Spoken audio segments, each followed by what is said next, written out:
a single thing. I know he's mine when I want him at night. I'll make him sing. I'll make him sing.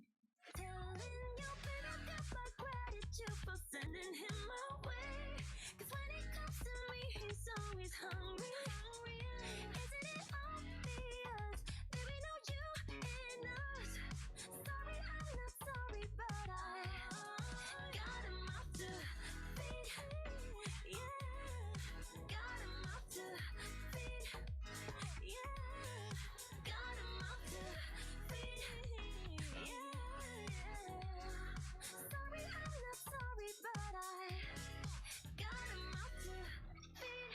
I got him off to feed. I got him off to feed. I got him off to feed. Got him off to feed. Yeah, got him off to feed. Yeah, got him off to feed. Yeah. Sorry, I'm not sorry, but I got him off to feed.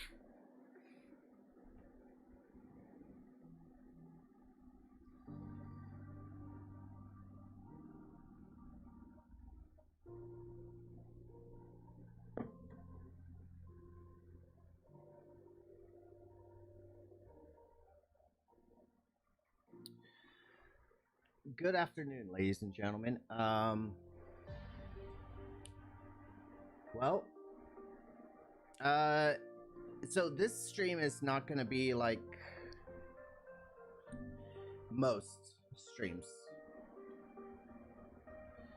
This stream is gonna be a little bit more serious. I need to turn down that music.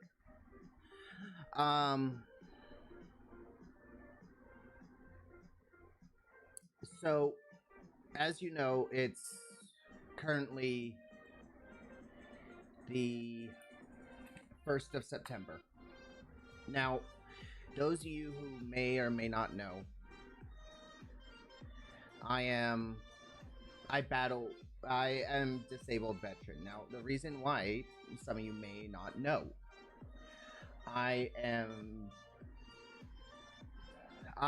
I was retired mostly for the fact that I have severe PTSD. Okay? Now, the reason I want to talk about this is coming up to a time of the year where things were made the worst for me.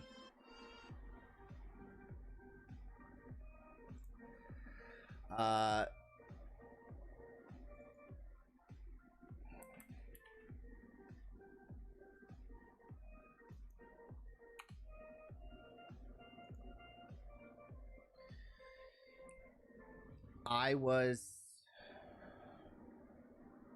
well, okay, I will put it this way. I endured probably one of the worst days of my life during this time of year. And that is saying something.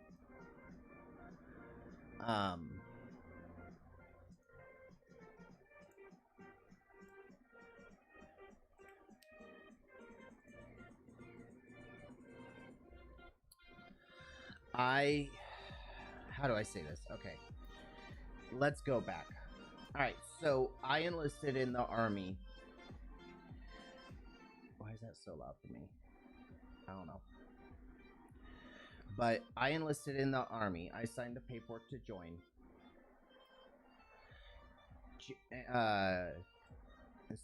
What was it? October, like, 27th or something like that of 2010. I left for basic training January 11th, 2011.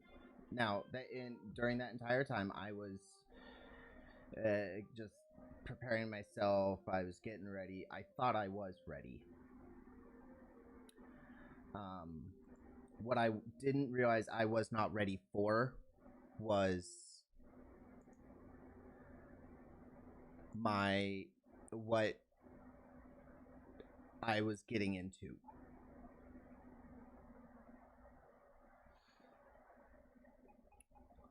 I'm sorry. This is a tough thing for me to talk about. However, I feel it does need to be talked about because far too many people do not know about this.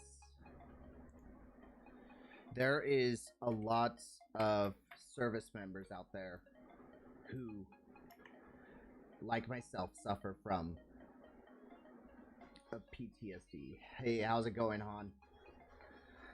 We're having a little bit of a serious... Oh, it sounds kind of weird. What do you mean?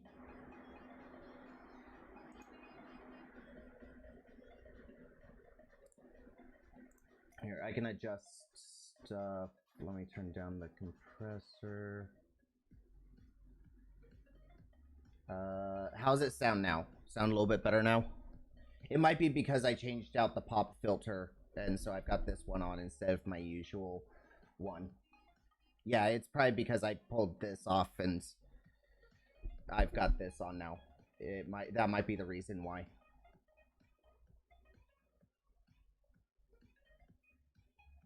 Okay.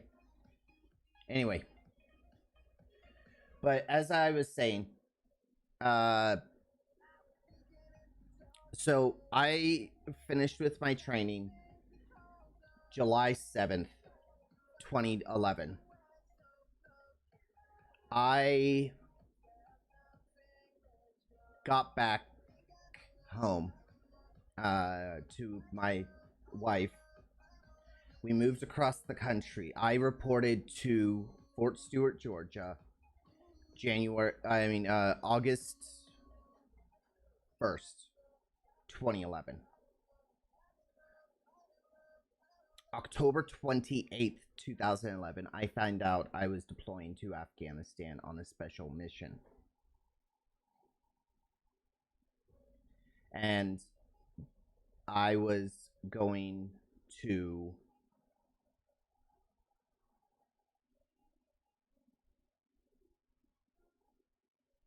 an area that has been in the news quite a bit. Now, this area is known as Helmand Province in Afghanistan. Now, what you do not know is Helmand Province is a desert. I mean, you may have seen the pictures, stuff like that, but the majority of it is a desert with a giant river running through it. Now, with that, that is not the way all of Afghanistan looks, all right? There are parts of it far up north that are just all mountain ranges and stuff like that.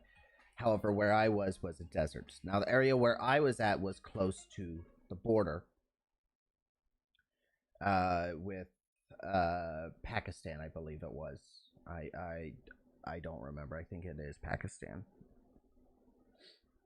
And so every year, so I left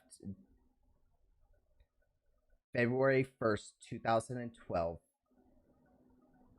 to Afghanistan.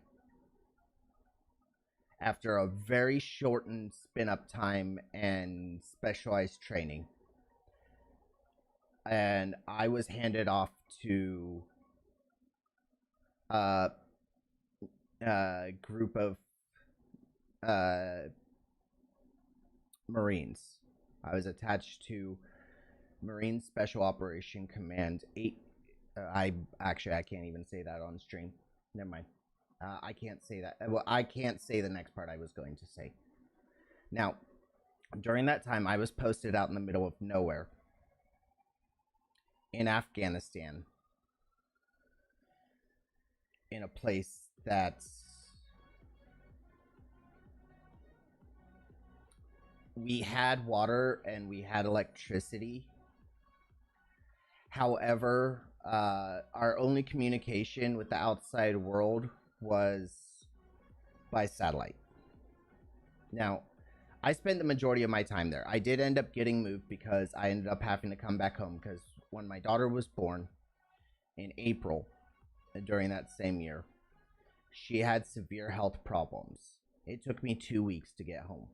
because of that. Now, we had been getting mortared and stuff like that. Hey, Allison. We had been getting mortared. My clinic had been shot up. We'd been dealing with things like that fairly regularly. With that, when I came back, I ended up back here in the States for about a month during that time frame. All right. So I get back in May. Now, mind you, this is still middle of the fighting season. All that stuff.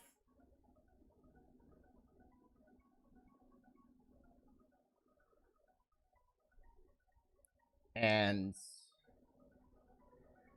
I got moved over with another group because they had to replace me with another person. Now, the group I ended up with, I was helping secure and move supplies out to the remote areas and help set up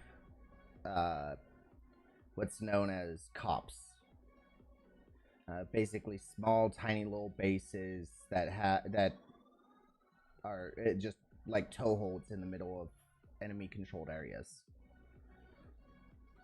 During one of these missions, we were already passing through a very heavily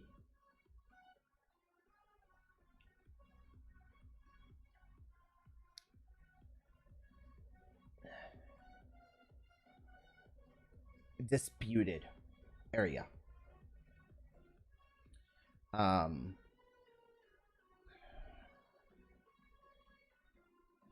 Now, the reason I'm telling this story is I did see it. I will be able to get back to you later on that, Allison.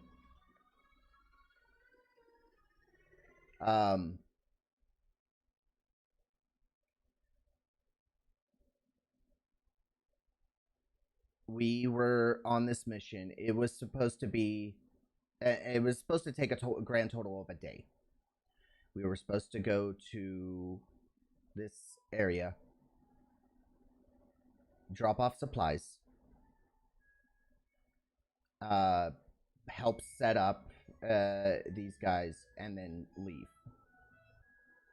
Fairly simple mission. We were supposed to be Overwatch while they set in and everything like that, got all their supplies, got unloaded, all that stuff, and be good to go.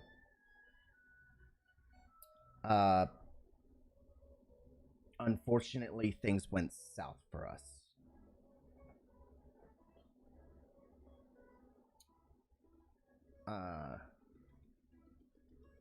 So we were dropping off things like sandbags and a bunch of supplies that they needed in this area. Now, we'd already made one trip out there relatively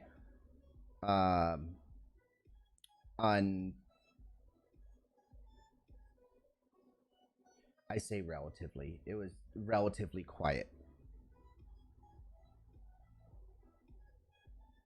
of a trip.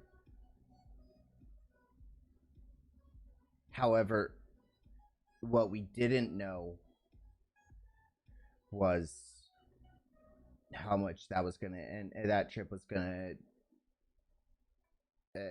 that single trip was going to be change our life, a lot of our lives forever. Now,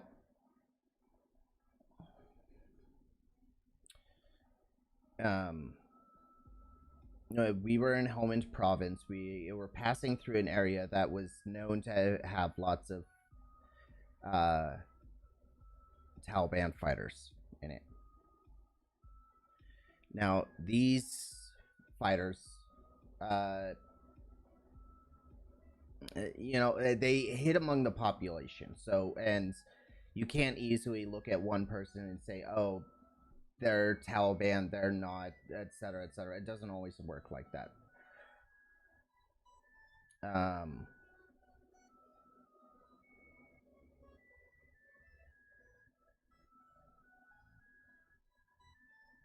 Now, these are Now, this was supposed to be a 24-hour mission, so usually we end up loading up, a good day and a half worth of supplies.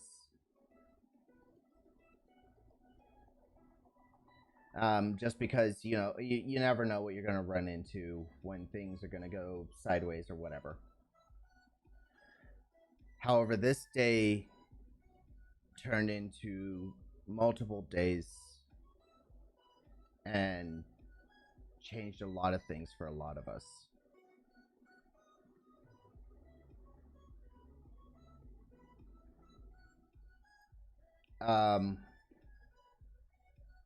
So the first day we were out there, we'd already run into multiple IEDs, or improvised explosive devices, on our way out there. We get out there and we have the area we're trying to get into. We find that there's lots of IEDs. We try multiple ways to try to clear them to be able to get in.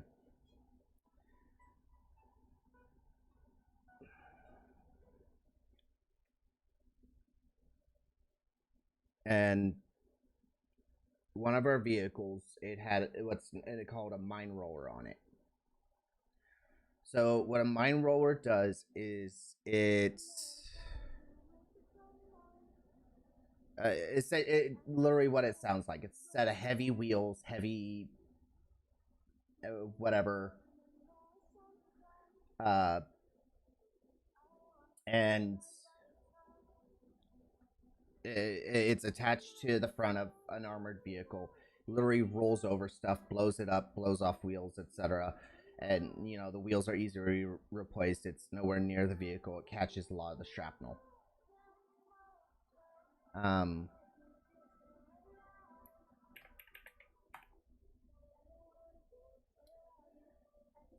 Now, unfortunately, we also had with us a crew that specialized in what's known as route clearance. Basically, their job was to find IEDs of all kinds, those that are set off by pressure plates and those that are not, and they are to dispose of them.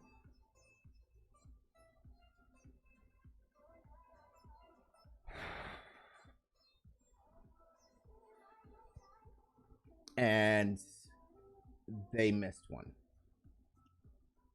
And this one was not one that was set off by a pressure plate or anything like that. It's what's known as remote detonated.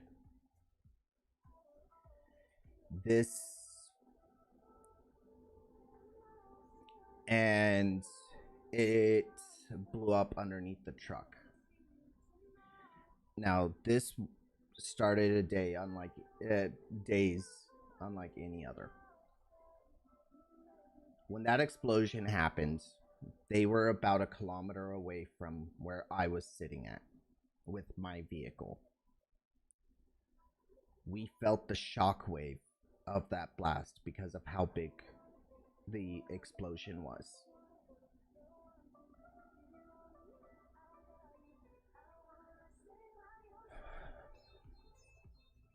And we felt it through, and there was shrapnel from the truck that fell down near where we were sitting at. That's how big the explosion was.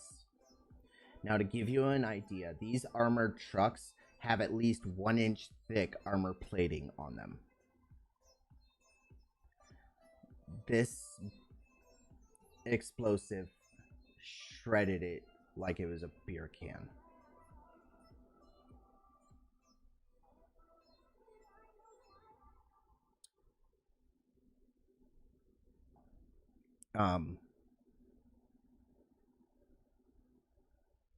So we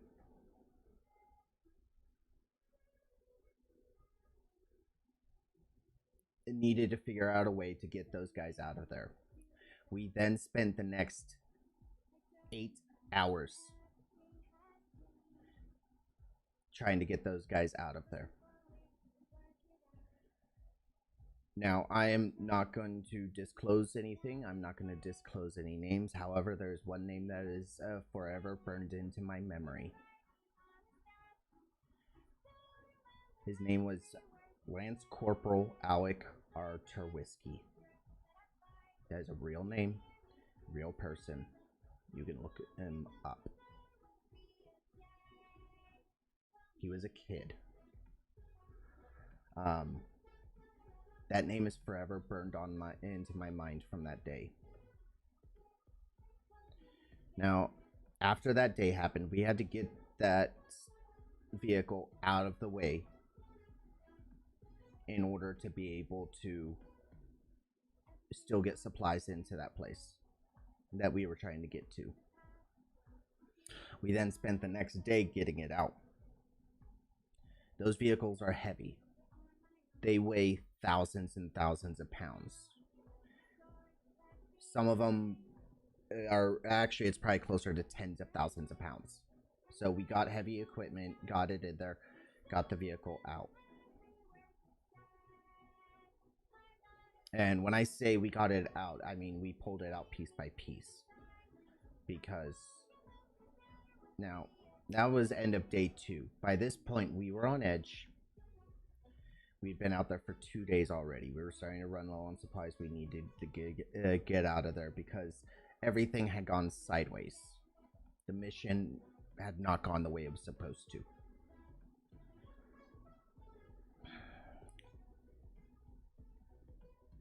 And then the sun rose on day 3.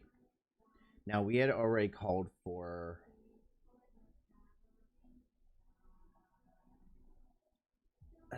just wait. So the sun rose on day 3.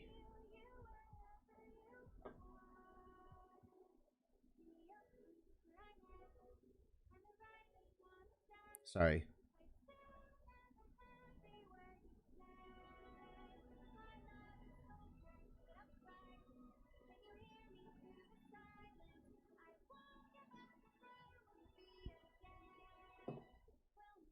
Now this is so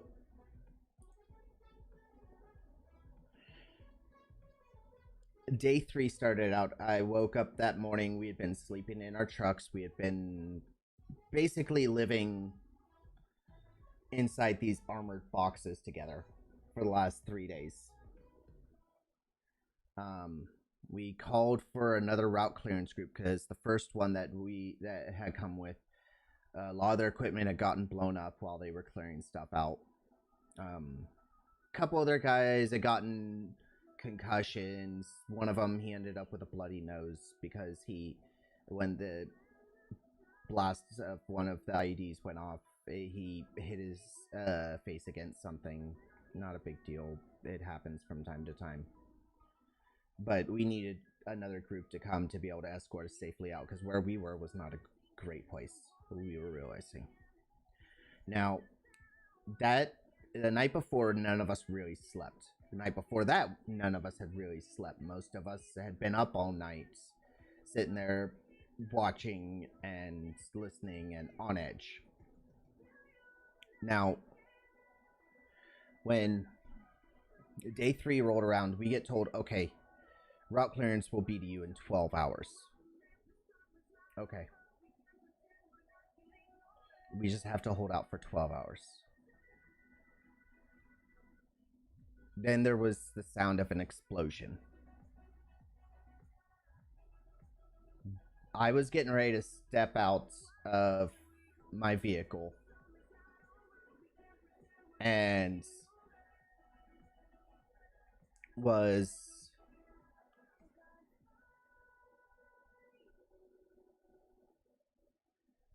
getting ready to step out of my vehicle and have a cigarette.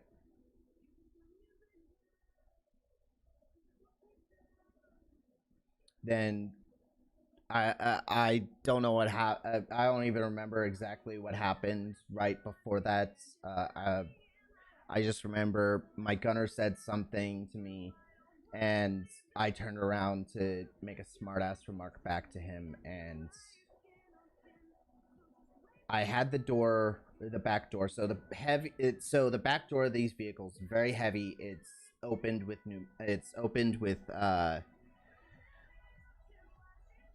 electronic pistons. Or no, sorry, pneumatic pistons, not electronic. Pneumatic piston. It uses a hydraulic system, or hydraulic pistons. God, I can't get that right. Because of how heavy it is, and if power goes out, you still want to be able to open the door, which you can do manually with the hydraulics.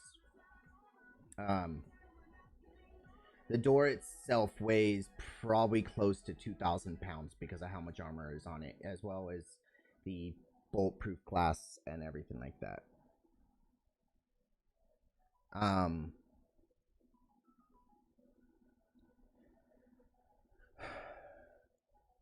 Now,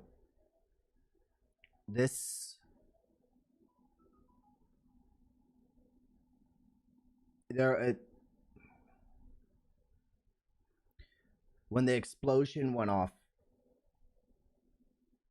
I froze for a second.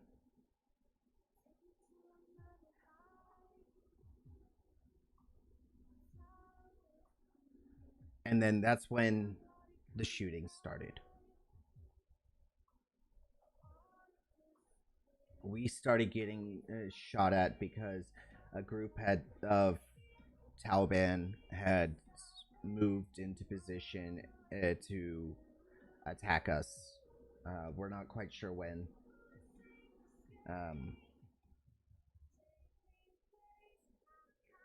At least I'm not quite sure when. I'm sure somebody does. But they attacked us, and we went, and so we fought back. Now, during this time, I was told of injured. I get a call over the radio that they have people that are injured, that were injured due to the blast. I didn't have time to check myself for wounds or anything like that. Only thing that kicked in was my training. And after about 2.5 hours of fighting, we got out of there. Now, when it was all said and done, from that fight alone, we ended up with 6 or 7 injured during that fight. You don't realize how much something is going to affect you until you start to see it in your own life.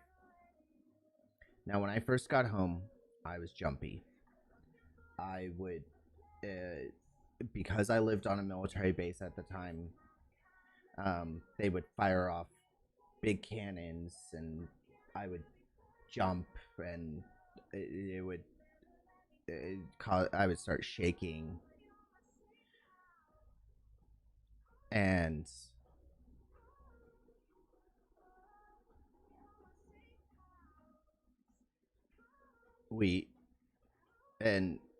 a lot of us attributed a lot of our symptoms to the fact that we just got back. We just got back to the States.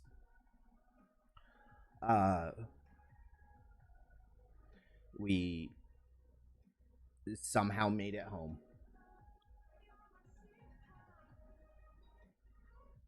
And then that's when things started to change for a lot of us. That's when we realized that things are not the way they seem.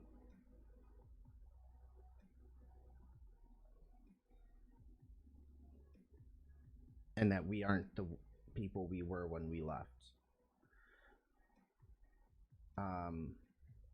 I got back end of October of 2012.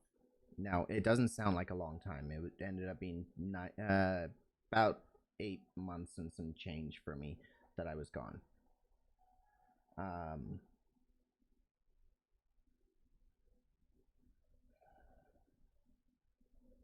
But during that time, I experienced enough to change me for a lifetime.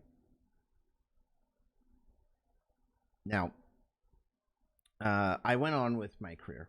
A lot of people after that deployment, after dealing with that, a lot of them ended their military careers. And by that, I mean a lot of them got out of the military, went on to be civilians and everything because they couldn't do it anymore. A few of us tried to continue on. And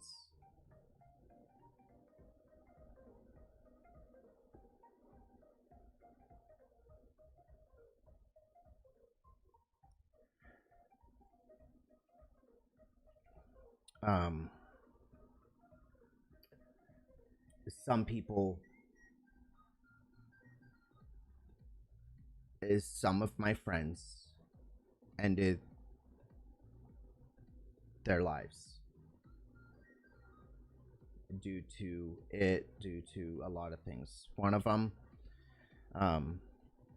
he had just gotten home from military, an army school, had passed, was doing great. His career was looking up. Left behind a wife and 2 sons.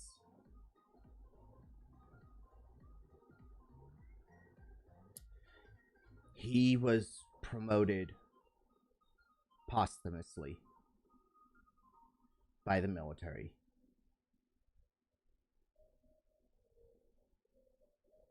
Now,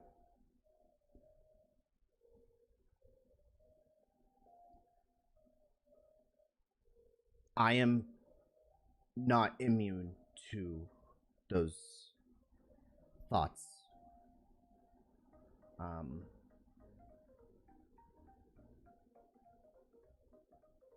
I did harm myself. I fell into deep bouts of drinking and depression. I still fall into deep bouts of depression and sometimes drinking. And a lot of people are like, well, but you have a kid, you have a life, you have a Twitch channel, you have a YouTube channel. Yes. But there is something that we're not made of stone. Okay? We may see it, it may look like it. We are not. We are humans. Now, many of you have heard the term 22 a day, okay? That is not some political statement. It is nothing. It is the number of veterans who lose their fight to their demons every single day. 22 veterans a day on average lose the fight.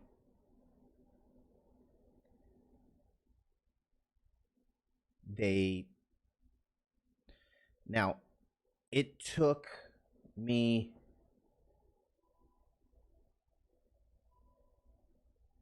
years in the military to finally get the help I need. I was put on drugs. I was diagnosed with all sorts of other disorders. It wasn't until a doctor of mine,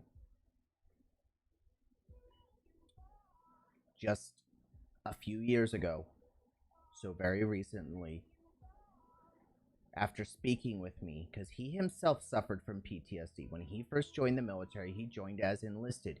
He was there during the invasion of Baghdad. He was in for a few years, got out, got his doctorate in psychology, in clinical psychology, and then came back in as an officer to help people. Because he himself lost people. He himself was hurting. He suffered the same as us.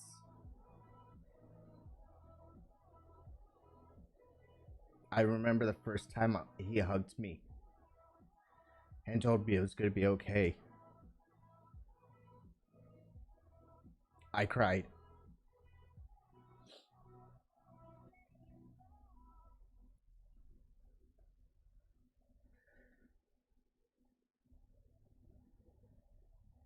because I hadn't felt okay in a long time. I was hurting on the inside.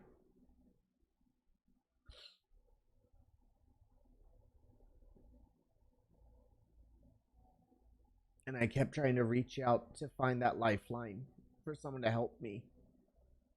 And I was reaching the end. I had written letters to my daughter, my ex-wife. I had written a letter to my command.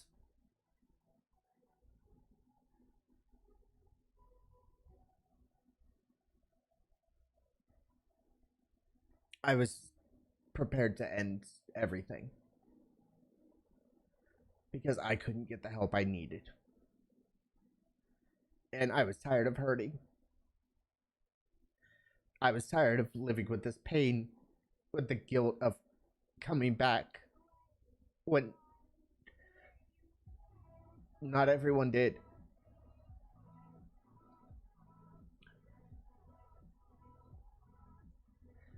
And then he saved me.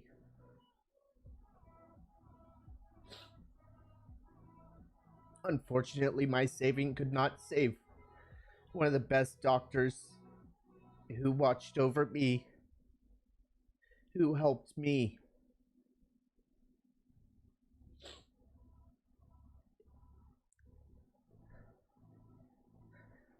His wife found him as she got ready to get their kids ready to go to school.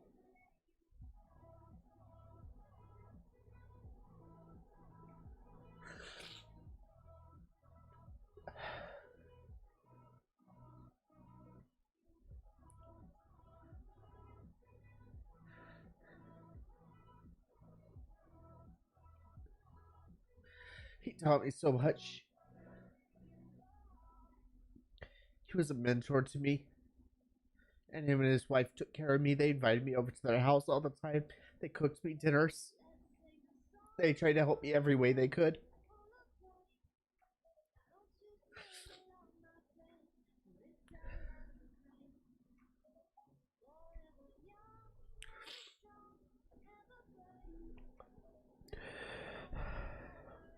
I'm sorry, I need a minute.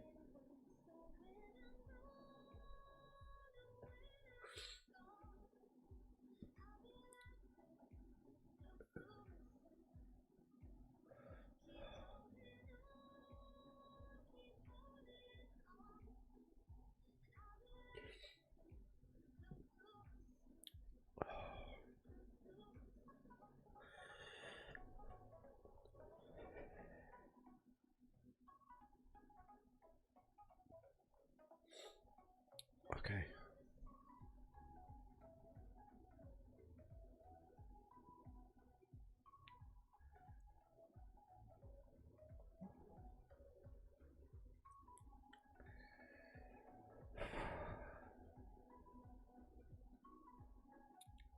So,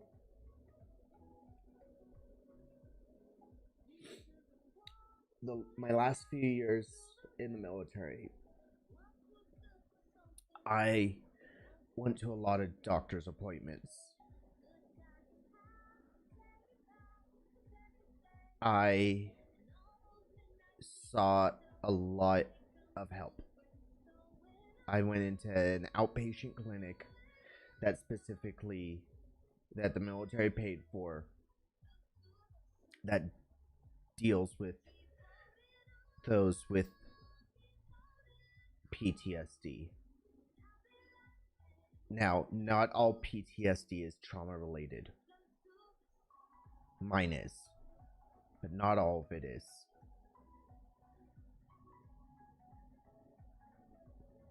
Post traumatic stress disorder can be caused by any sort of traumatic event.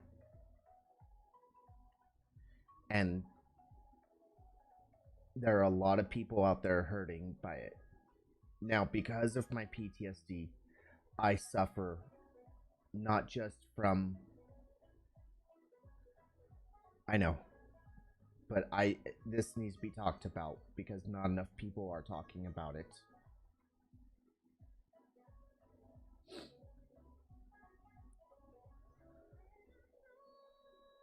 this is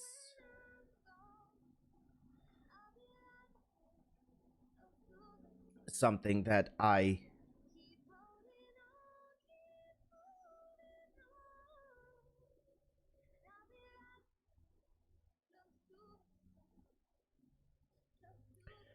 in the far too much in the media. Whenever you hear about someone talking about someone with PTSD, usually it's associated with something bad. So out there in society, we are looked down upon. We are not given the same treatment as other people. We are treated as second class citizens.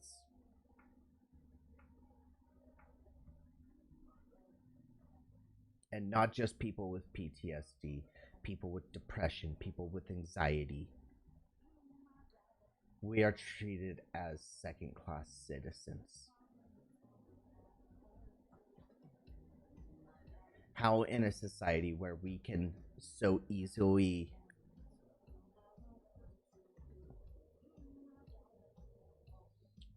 be accepting of people with physical disabilities, like those who are wheelchair bound, those with things like autism or things of that nature, be so accepting yet so cold towards those of us who don't bear our scars on the outside, but we bear them on the inside, and we bear them painfully. So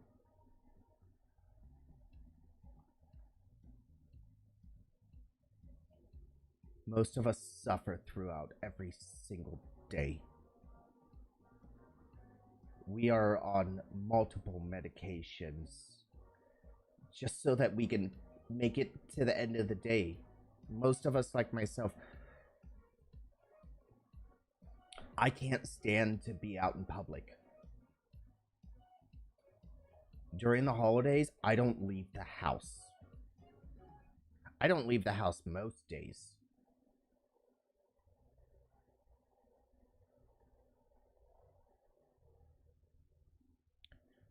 Last time I really went to a mall during the holiday, I had a panic attack and had to leave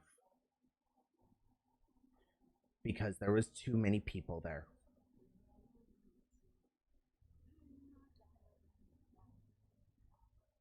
There's some weeks I don't even want to get out of bed.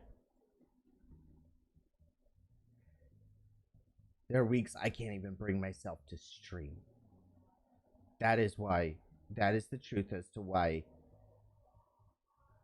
a few weeks ago I was not streaming as often. Even last week I was not streaming as often. I was highly depressed. I would sleep a lot, or I would be up all night. Or because depression is not just laying in bed all day. It can be also not wanting to sleep because you don't want the nightmares to return.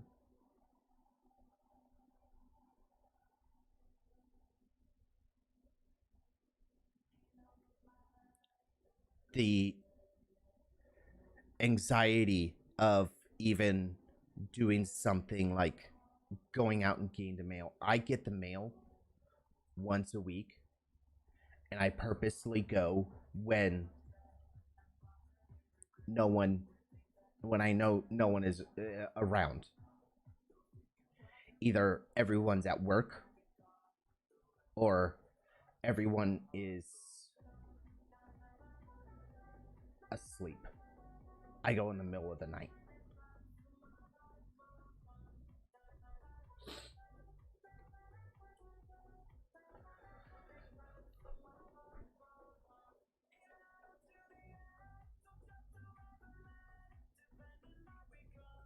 I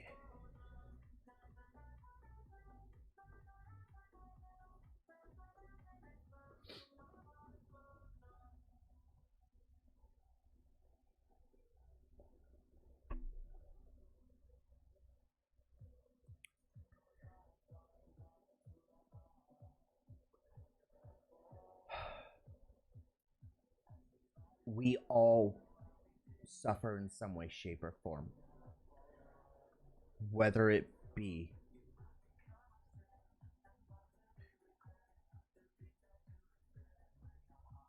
we go out and put on a happy face, show up to, you know, parties or events with friends, or we go to work every single day. A lot of us have learned to put on a persona so that we don't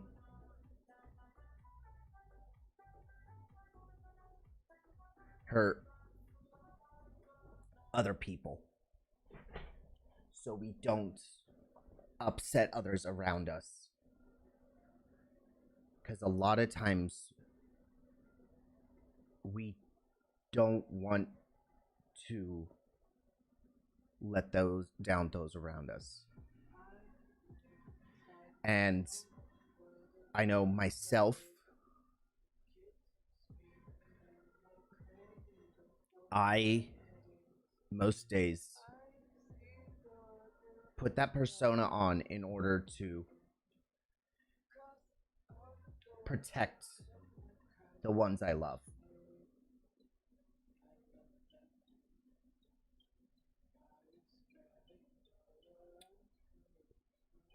Sometimes it spills over and people see it, but most of the time people don't want to see it. People don't want to know it exists. So we put on a mask to hide it from the rest of the world.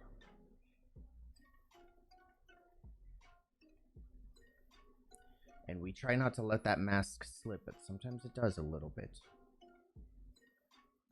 Whether it's going into public or you see something that reminds you a sound, a smell, things of that nature. We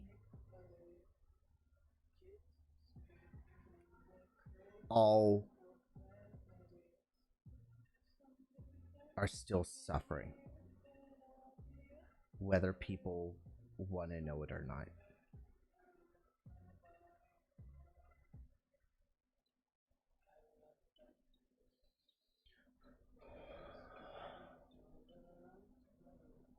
And there are millions of us out there who suffer day in and day out, despite our best hopes.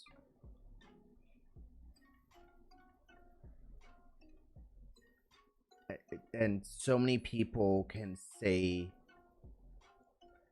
oh, just think about the good stuff, just be happy. That's not the way it works. Okay? Something has happened to us that has fundamentally changed us. I used to be a very happy person. Now, I dealt with depression when I was younger. When I guess you could say I was an angsty teenager. Now, I did grow up in a very rough family, to the point I don't even speak to my family anymore. Got away from them. Was a very happy person for a long time.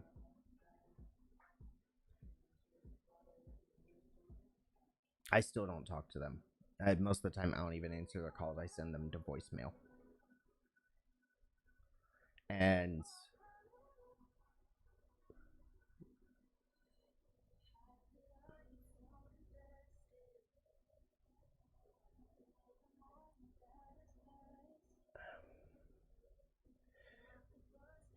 I do what I can to give my daughter everything.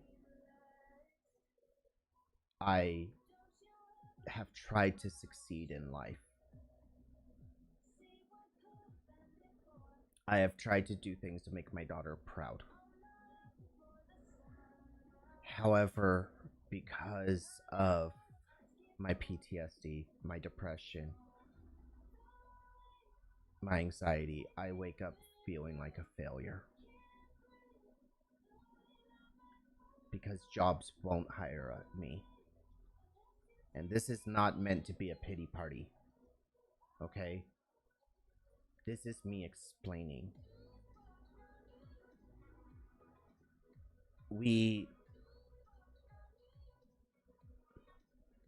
A lot of jobs, when they find out you are a disabled veteran,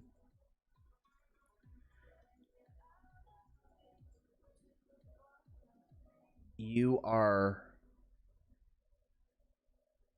put into a different pile.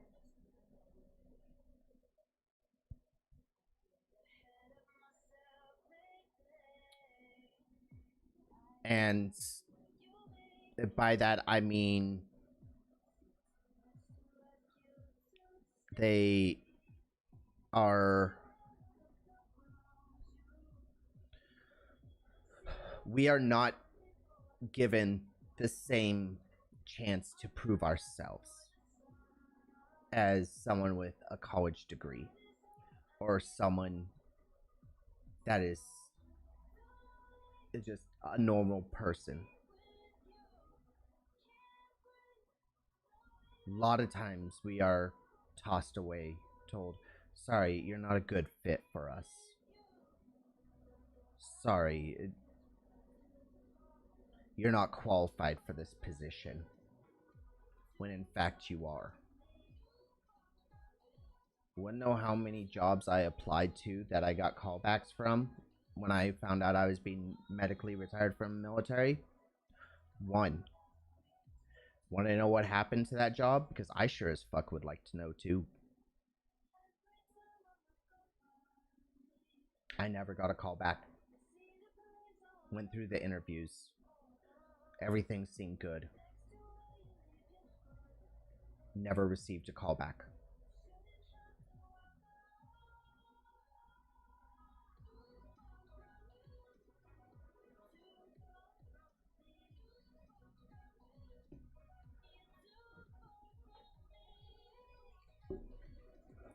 And it's not just people like myself who suffer from PTSD. People would, they find out you have a lot of jobs, they find out you have depression and stuff like that. You're watched differently by jobs.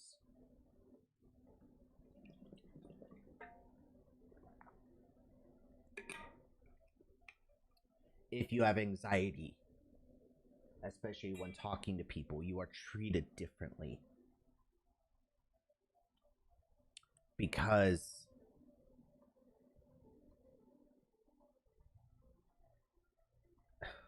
well, thank you.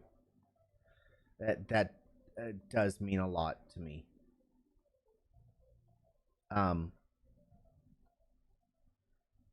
But there are a lot of us. We are everywhere. We are not people to be looked down upon. We are not people to be scorned. We are your husband, your brother, your wife, your daughter, your close friend from when you were since you were 6. We're just people.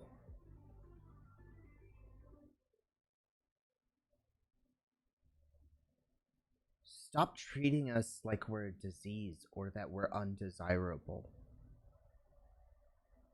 Because we're not. Don't label us as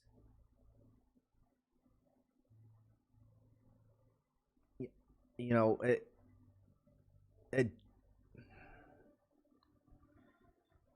especially those of us that are from the military. A lot of us get labeled as, whether publicly or not, labeled as a hiring risk because of the media has demonized us to the point that a lot of companies don't wish to take a chance on us because they're afraid we're going to shoot up a building full of people. Not all of us are like that. That is such a small percentage, and most of those guys didn't make it very far in the military.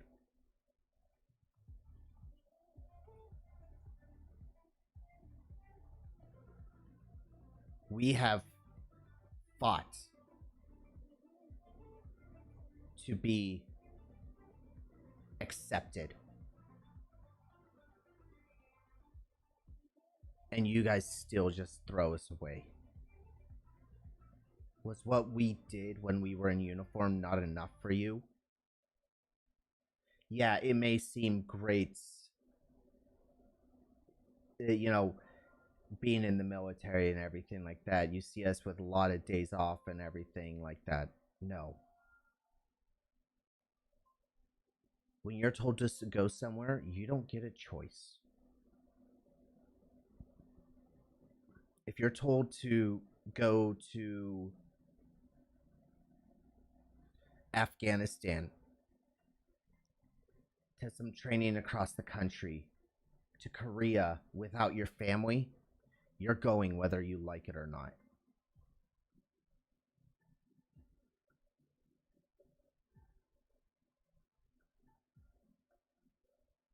We are not just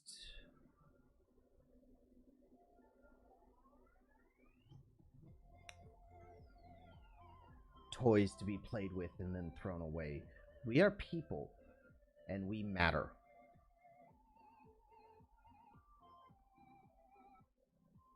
All of us. Everyone with mental health problems. Whether it's anxiety, whether it's depression, whether it's PTSD. Just any... And I'm not... And there's a lot more mental health issues out there that I'm not saying. A lot of them I don't even know the name of. But every person with a mental health issue is a person that should be valued. We should not be treated as different. We should not be disregarded by the population.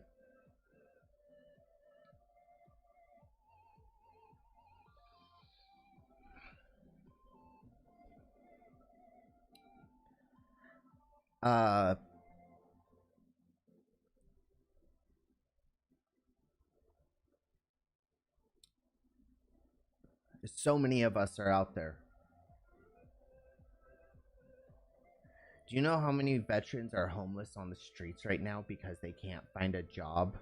Because they have a hard time keeping one down because of their mental health problems? And want to know what the problem is?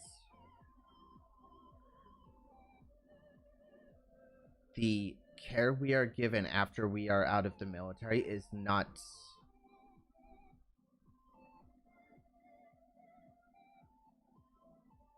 acceptable. Want to know how long in between my therapist I have to go? When I was in the military, I could see them on average about once a month. It is about once every 3 months if I'm lucky, now that I am out of the military.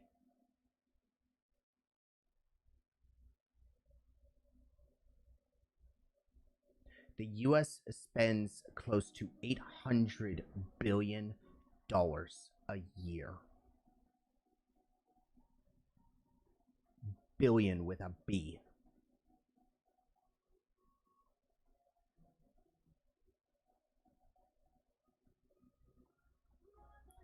The budget for for Veterans Affairs, not even close. It's not even a drop in the bucket.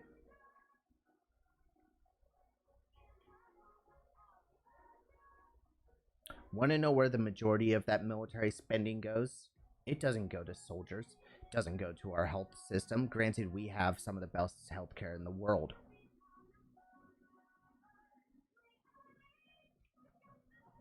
it doesn't even go to our units so that we can have the best stuff. Majority of military spending goes to weapons research and development, which never goes anywhere. It never sees the light of day.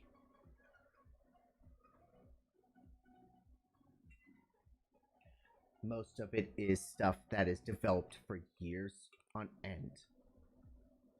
And at the end, the military is like, nope, not gonna work. You know what? We're just gonna end the contract. And that's the end of it.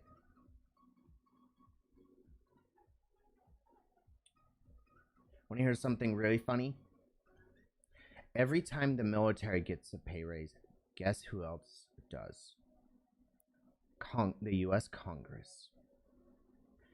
Because they are the one that approves all military spending and raises. Now, the largest pay raise I got in my military career was 2.2%. Now, only twice in my military career did I get a pay raise over 2%.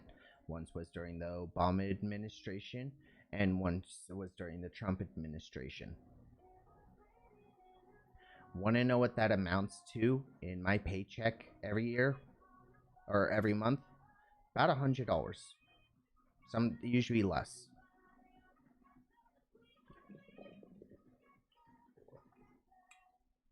Want to know how much Congress got every single time they approved one of those pay raises?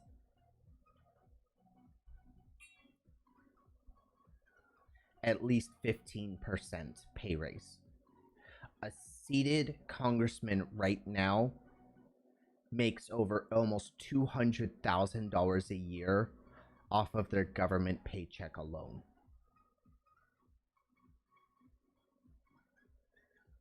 Now, most of them are millionaires because of outside investments as well as other forms of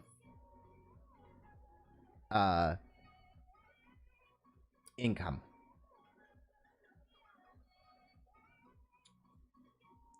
Not enough money is placed into dealing with our helping our soldiers, whether it be medically or mentally after they have gotten out. Hey, thank you for the follow and welcome.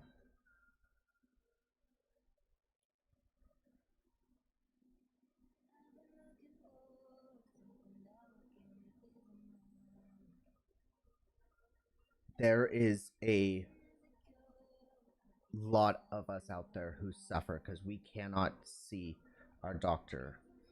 Want to know what most of my appointments have been? They have been teleconferences on the phone or over the computer.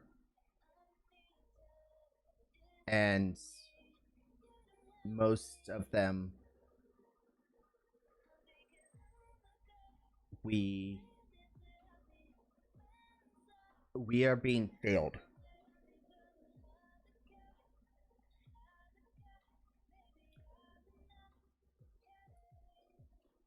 By a lot of people. It's not just the government or the military that failed us. The military trained us for years.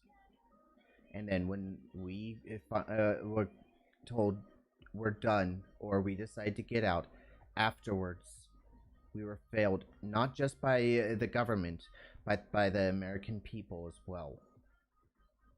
Now, this has turned into something else, but I'm going to go back to my original point. People with mental health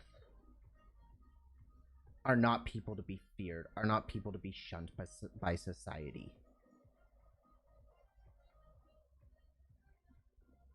We are people, and we belong here just like everyone else.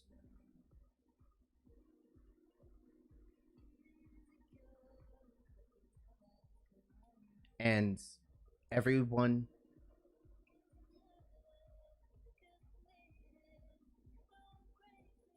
should be more accepting of us.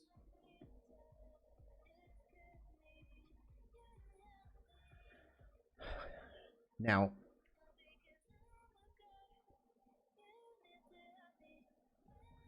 I would love to say something like, "Oh, I'm gonna start, a fund and put $1,000 into it, and give it to some charity." I don't. That takes a while to set up. Okay. Plus, also, I don't have that kind of money. I struggle to survive right now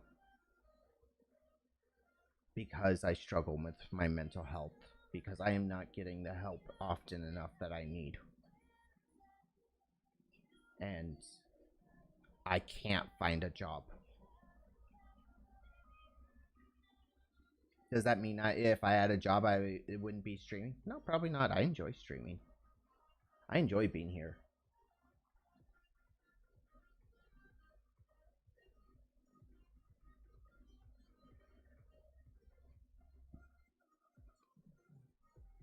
But what I'm getting at is we want to feel normal too. Okay? And if you're out there, if you suffer with mental health problems, just know that I am right there with you. We are normal. We are no different than anybody else.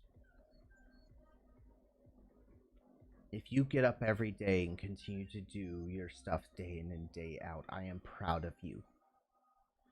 And the fact that you continue to do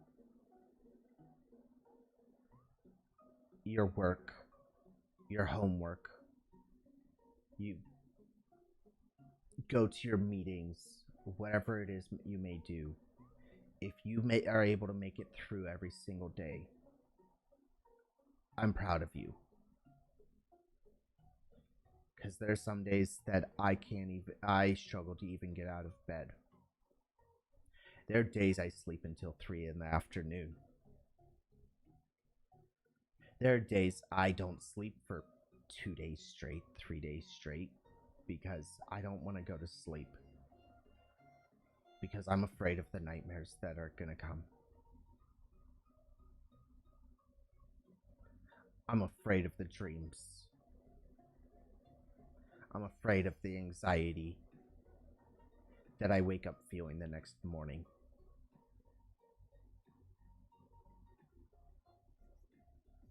Because I'm afraid, is this the day I'm gonna lose everything and end up homeless? Is this the day when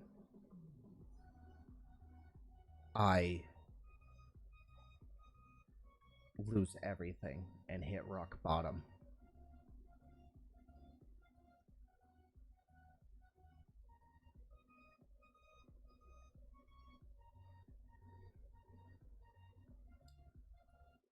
And if you know someone who has lost their battle because of their mental health problems, my heart goes out to you and yours.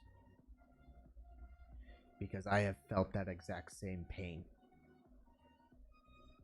of losing someone you love and care for, who loses their battle with their demons, and you feel helpless.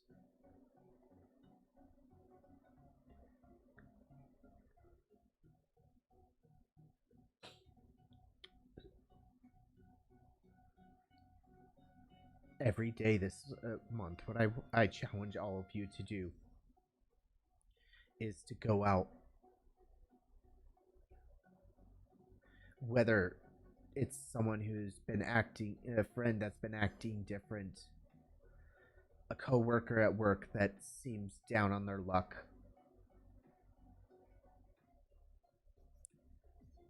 Just let them know, whether even if it's something small, like grabbing them a coffee or something like that. Just let them know that that you're there. Sometimes that's all it takes.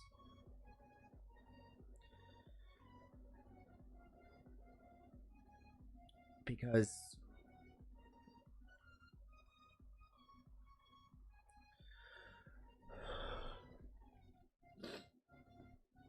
well, not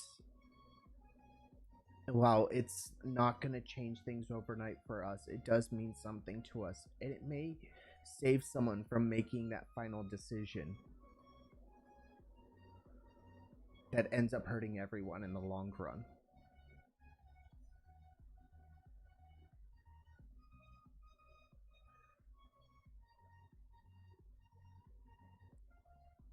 We try our hardest to push through, but sometimes we reach our breaking point. I know I've gotten pretty low and pretty close myself since I've gotten out of the military because I have struggled so hard. I worked so hard for so many years, worked my way up in the military, and then have it all snatched away from me and be essentially left out in the cold. Because once you're out of the military, you lose access to pretty much everything. You don't have the same support structure.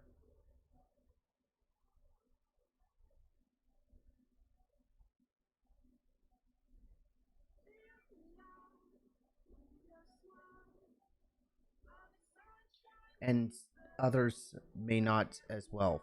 I'm gonna have to call them back. Speaking of the VA, that is them calling me. Because I had a doctor's appointment today. Unfortunately, not with my psychologist. It was with my normal doctor. We were talking about I have to get back surgery, which also that limits me on what jobs I can do. I have to get spinal surgery to fix a ruptured disc in my spine that's pushing on my spinal cord and pushing on nerve root. So there's that. But yeah.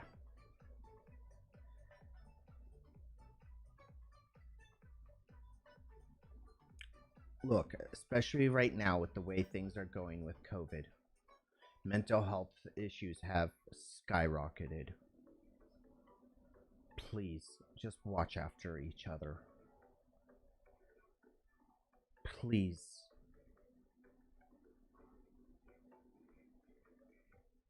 Just look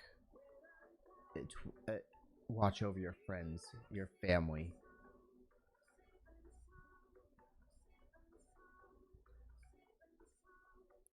Your coworkers. Just check to make sure everyone's doing okay. And of course, they leave me a voicemail.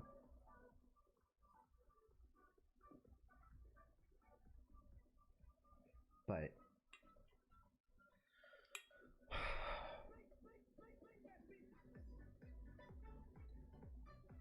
I think that's all I have on this subject for now. Um,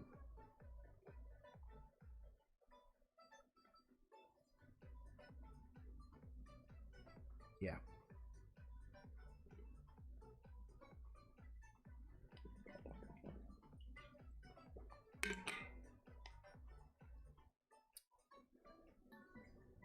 I know it's been a real heavy kind of day, but I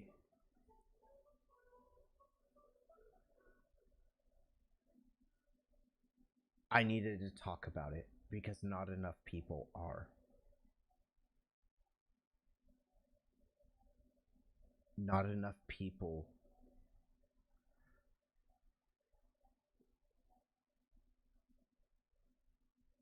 And if you can clip this, however, or you can clip this and you can send it to people, let others know that people like me are out there trying and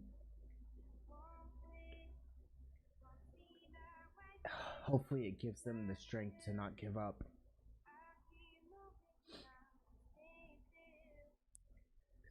I've been trying not to give up.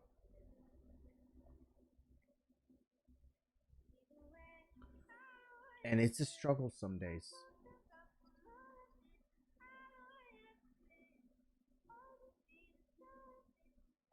But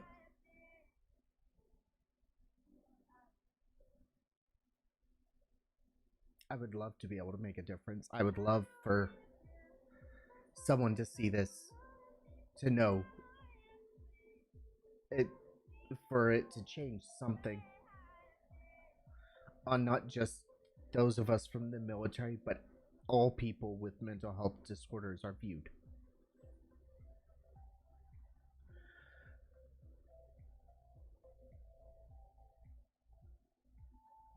So I asked, please clip this, please share it, put it on Facebook, put it on Reddit.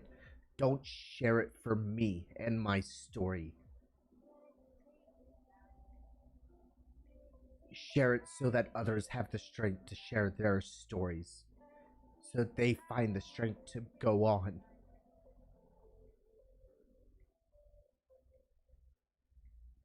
Because I really don't want another person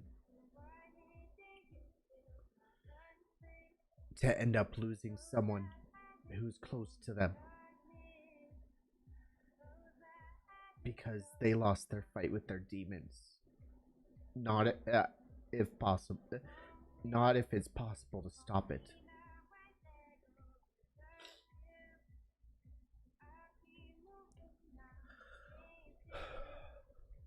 I'm gonna take a break for a few minutes, and then we're gonna hopefully go on to. I'm gonna play some games, okay, to kind of help lighten things up a little bit, okay. And if you want to share your stories, please do. But I'm gonna take a break for a few minutes. I'll be right back.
Alright.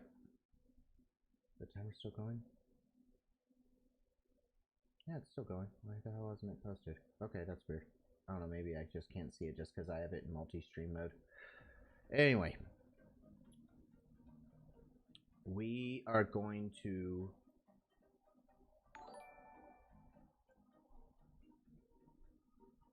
Hey, thank you for the sub over there on YouTube.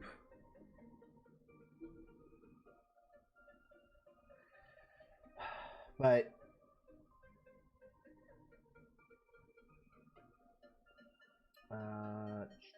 we are gonna swap this over to...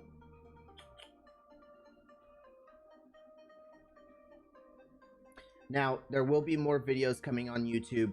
I've got one that should be going live tonight. I was supposed to work on it this morning. Unfortunately, my doctor's appointment took a while today, so therefore it got delayed a little bit. Sorry. What do I want to do? What do I want to play now? I don't know. I mean, we can just... I know what I'll do.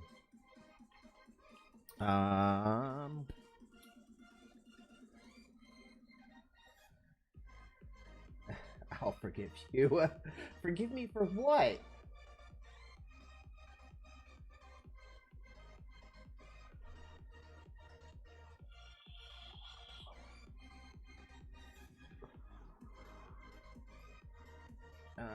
What do I want to do? What do I want to do?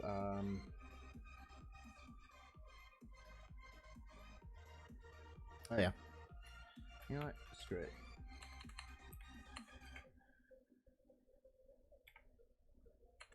Wow. For not uploading. Yeah, I know.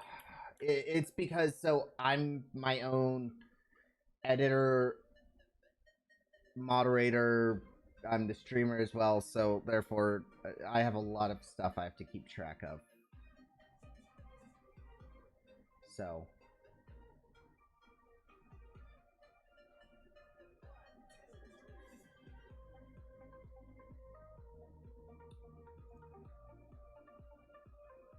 Alright, there we go.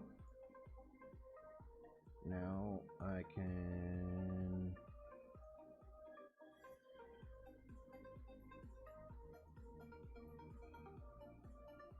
Oh god, I don't know how to use YouTube streaming all that well, but screw it. Alright, we're gonna play some games, kind of lighten up the mood, have some fun.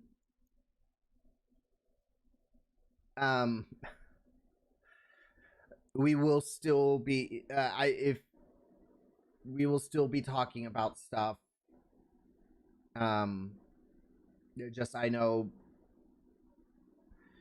at least for me, if I don't... Are you out of focus again? I think you are. And of course, there goes my... There goes that. Okay, everything's back to normal now. Alright, my bitrate went to shit for a second.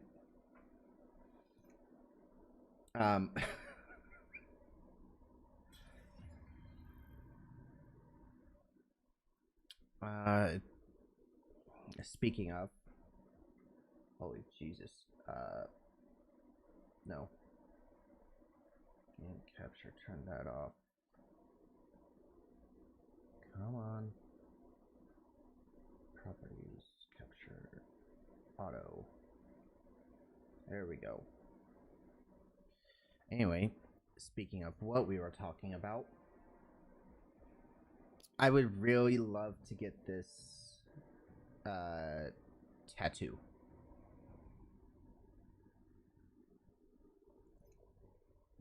Unfortunately, like I said before, I'm broke.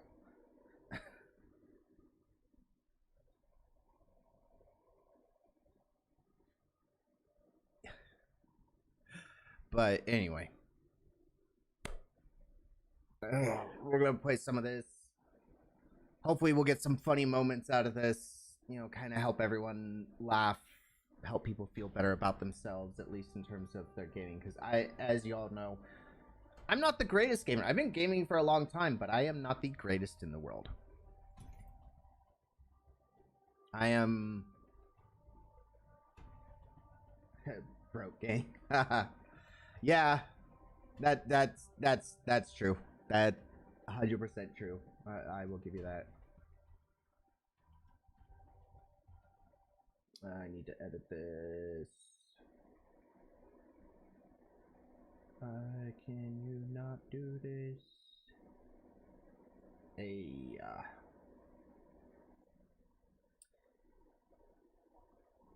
this is annoying. I'm gonna have to figure out how to use this.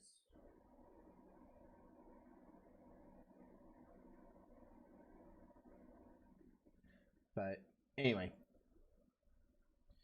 over on YouTube, things are a bit different than it is here on Twitch. Twitch is a little bit easier to figure out and everything, and YouTube is kind of complicated unless you specifically just stream on YouTube. So, hooray for figuring shit out. You would think with me being a tech guru and everything, I would know how all this stuff works. No, not the way it works. You've never watched it before? It is a fun game. So it is a battle royale similar to things like Warzone and Fortnite and stuff like that. However, it's with a little bit of a twist. I'm the jump master. Don't worry, I'll take care of you. Speaking of, what am I looking at? Why am I stuttery? Oh god. Because I'm multi-streaming.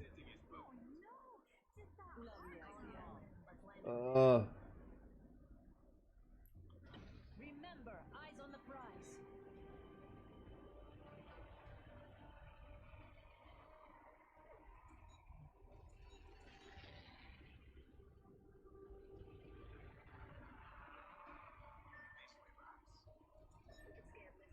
I bet we'll find something good here.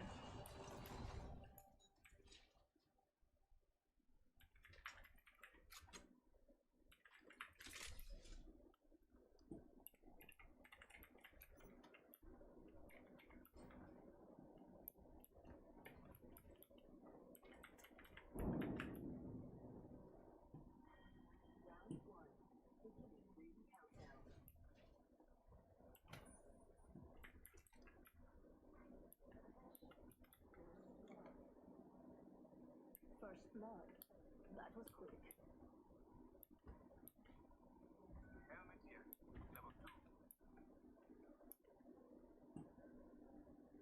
Oh, they all went. Did they all go down? Yeah, they sure the fuck did.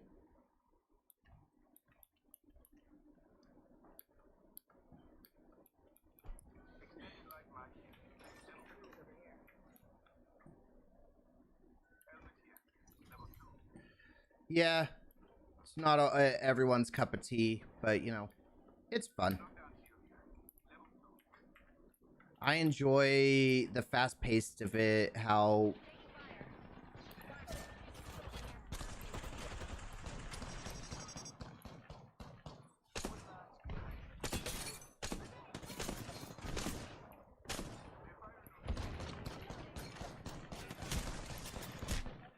damn it.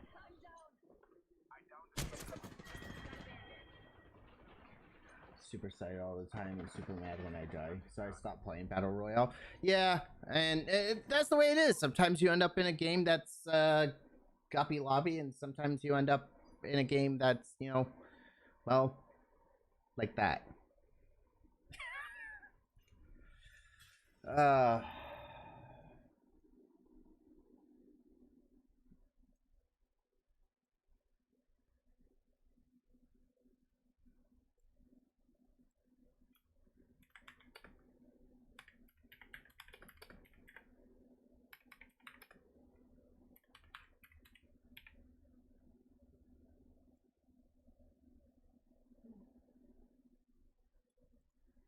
That's always fun to end up like that. Not so much event day, more like we are talking about stuff that needed to be talked about.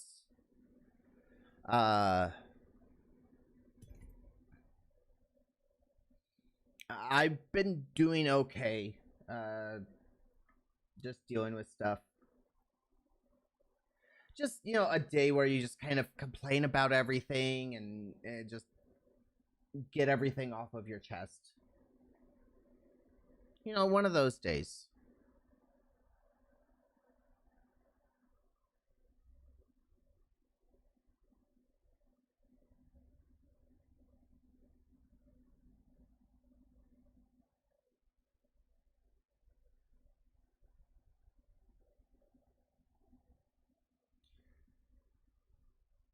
Oh, wow. Thank you, servers. That's great.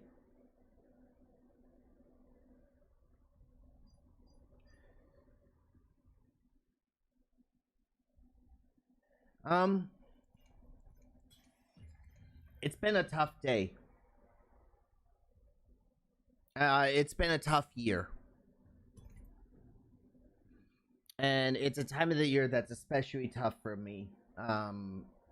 I'm not going to get too much into it. If you want, you can go back in the VOD and watch it later, but, warning. There are,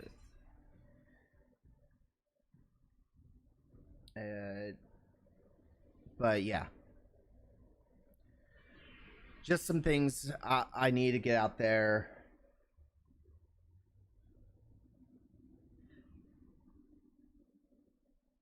And I'm kind of glad I did, and talking about a lot of stuff. And I know September is, After what I've seen, nothing down there scares me. suicide awareness, and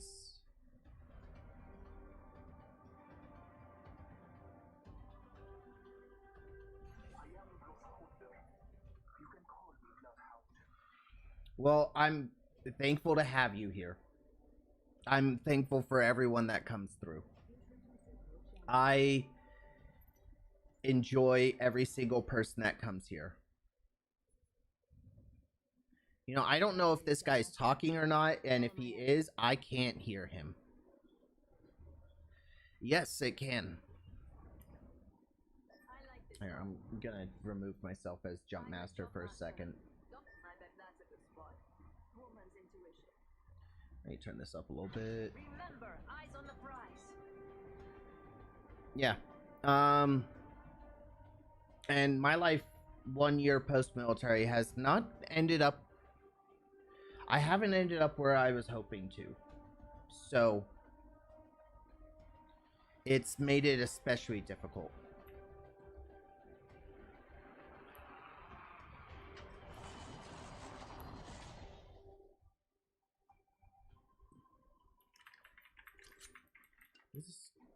We're literally... I think I've only been out here once. Jesus. Wings out.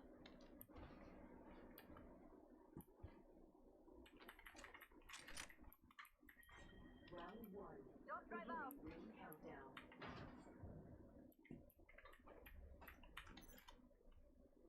Evo shield here. Level 2. Attention. First blood. Wow, first blood. Imagine passing out before even taking a sip. Yeah. I spent 10 years in the military, then was medically retired during the pandemic, and since then have had little to no support. People who I thought were my friends have abandoned me. Things I thought would be there are no longer there anymore. Yeah. And the big misnomer is people think that, they see the military spending and think, oh, that must go towards military people. Nope. A very small percentage of government military spending actually goes to military.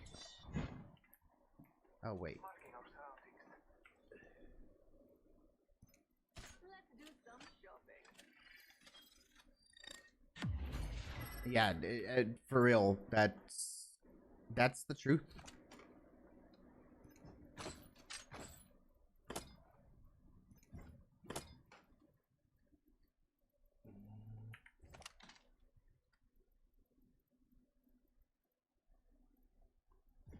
I don't like the R99. Coming home with me tonight. Nice choice. You've got good taste.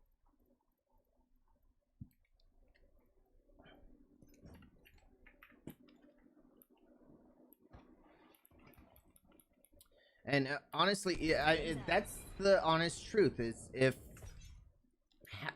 I'd say half the military budget actually went to the military and caring for people in the military, post-military, then things would be much better for us. Like that champion was activating jump drive.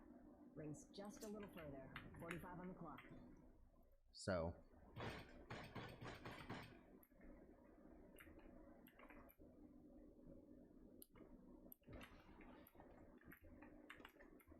We've got 30 seconds.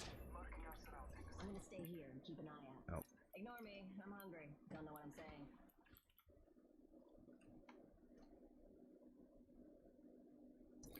I need a hop up. I need heavy ammo. There was a. 10 seconds. The ring is close. Why didn't he grab some? Oh, whatever. Needed. There is an extended energy Evo mag. shield here. Level Level 2. Wings up. I'll take that. Yeah. And unfortunately, that's the way that it's come down to. New kill leader. Fuck it. Have it. My sights are set higher. Heavy ammo here. Throwing jump drive. Wings out.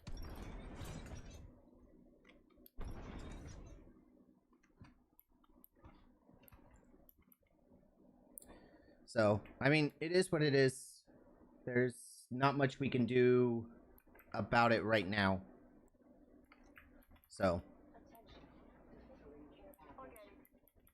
Sorry, I need to be able to monitor both streams, so. There's a jump tower over there.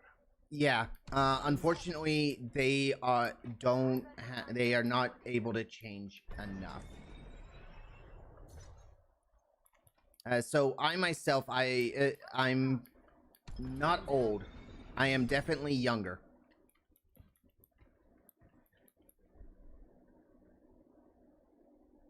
I'm in my 30s. Half the squad's bought the farm.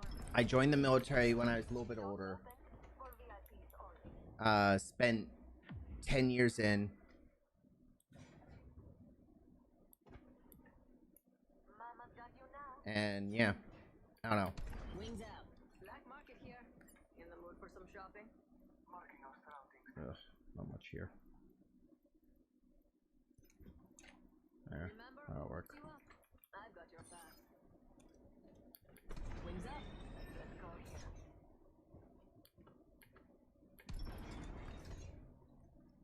Yeah.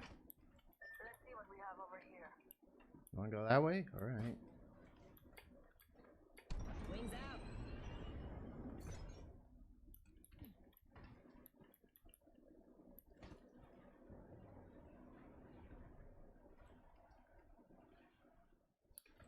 Wings up. Another squad's been through there. Let's go this way. Got a bandit in my sights. Shooting!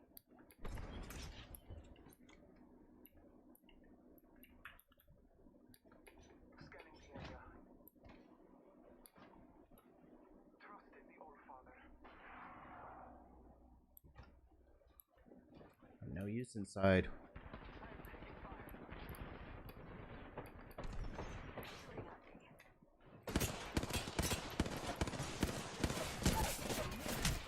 Oh shit, I thought that was one of them.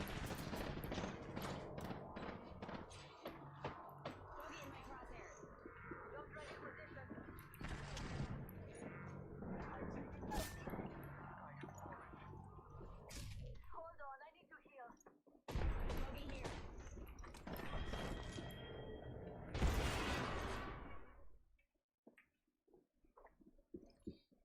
Oh no, we're not dead yet.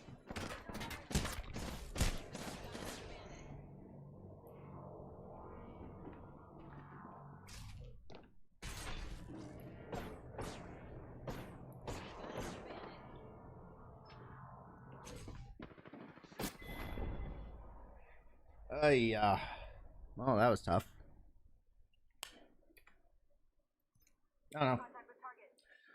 I'm just kind of here, just kind of be able to unwind my brain and everything. I don't really care. If I win a game, I win a game. If I don't, it's whatever. I'm not here. I'm not playing competitive. I'm not doing any of that stuff right now. So I'm not super invested, so to speak.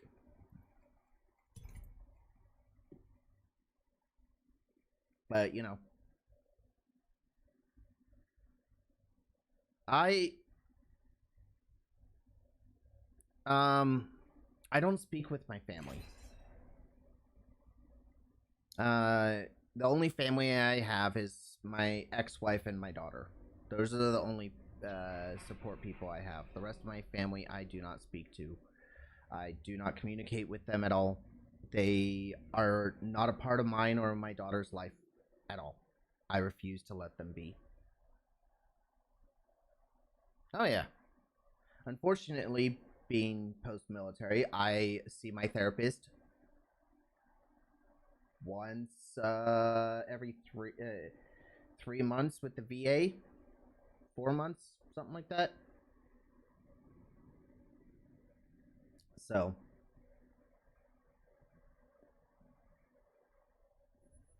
it makes things tough.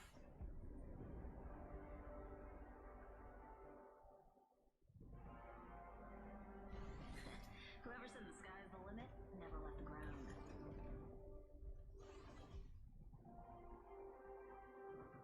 No, see, I love therapy.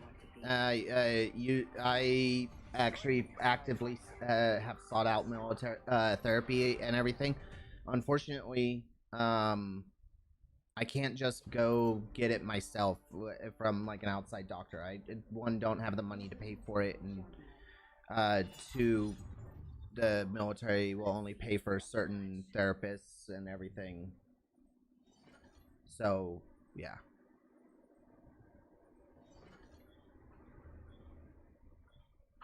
I I'm the jump master. This time. I'm more frustrated with the fact that it takes so long in between each appointment I have with my therapist. And if I miss that appointment because I forget, because it's like 3 months in between each appointment, then it's another 3 months before I am able to see them again. Dropping in, hang on. So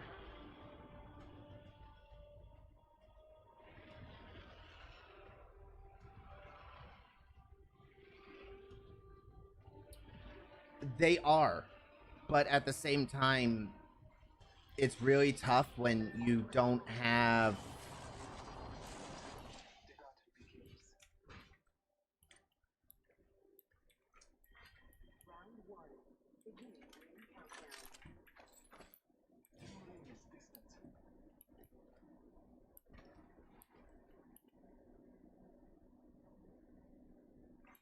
access to those kinds of things. Poor choice. Twitch is our therapist now. Yeah, right. I mean, basically.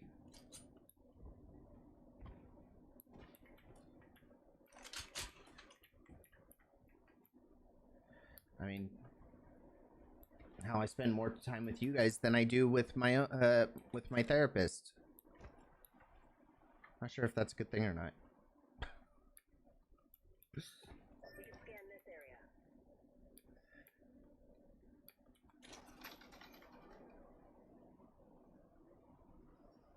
I mean, personally, I feel like therapy absolutely is important. I sought out therapy when I saw in myself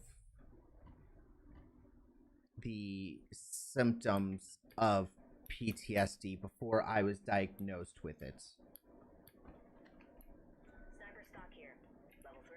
Optics here. Mid-range. Why the fuck is this gun? This gun is ass. Why?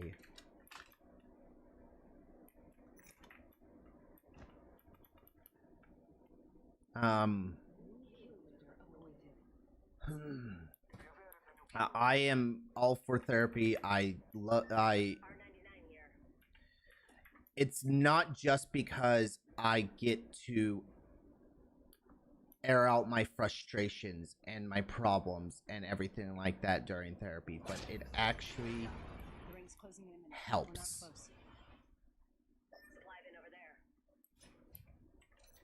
I feel like therapy really does help because I end up feeling better afterwards. 45 seconds. Rings far.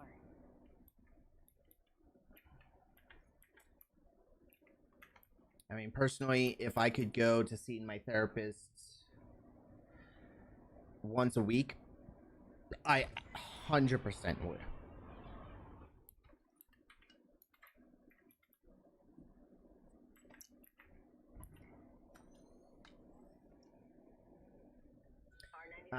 Because therapy is so important to me. And I think I am going to end up having to put you guys onto a delay for next time I do a multi-stream like this.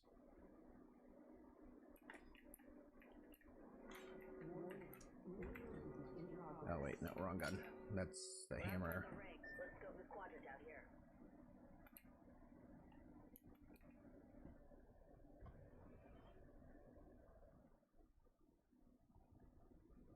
Yeah. Plus, also, I deal with my issues that come from PTSD. Things like, well, having a hard time even getting out of bed most days, going out into public, being sociable. Everyone's always like, oh, be sociable, you'll feel better. No, that's not the way it works for me.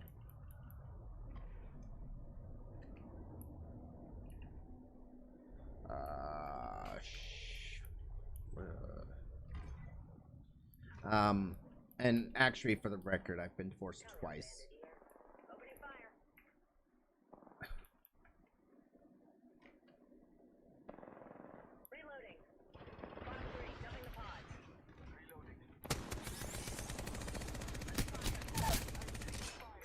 Enemy down.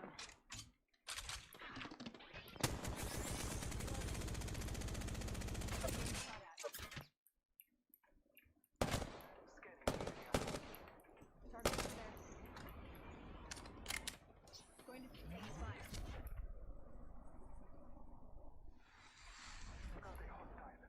Recharging shield.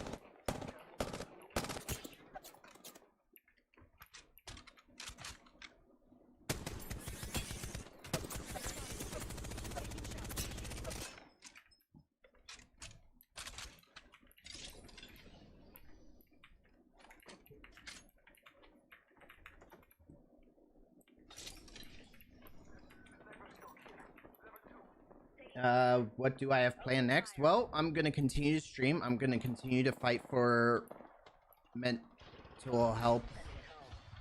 Not just for military people, but also for all military. And then, well,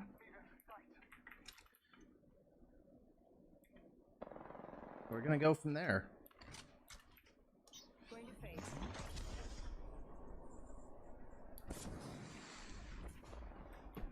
Where'd they go?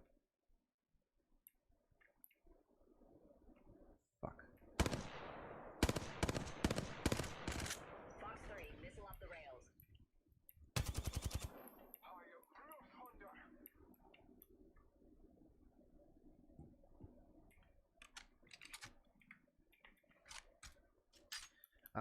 So I'm gonna keep streaming. I will attempt to find a job. Because as much as I love streaming and everything, it's not enough to pay the bills. I'm gonna be dead ass honest. But I will keep streaming.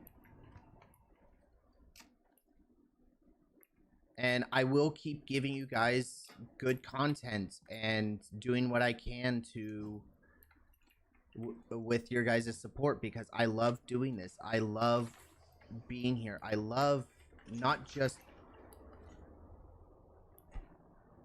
Let's go to the quadrant out here. Got ourselves a bandit out there. I have this entire thing within me.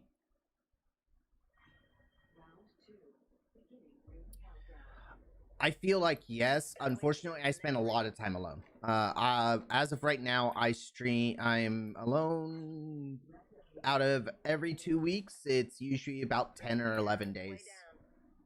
I live alone. I sometimes have my daughter, usually about every other week. But she's very understanding in the fact that I stream, and I do that a lot. Usually she's a great help, because usually if I'm in the middle of a stream and I need something like water, she'll grab it for me, or she'll... Evo shield here, level 2. Backpack here. And my ex-wife is very supportive. To be honest, I'm not sure what I'm yearning for.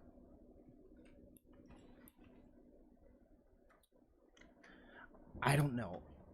Maybe to feel like I'm not just screaming at an empty void whenever I'm trying to help people. Careful, no kill leader.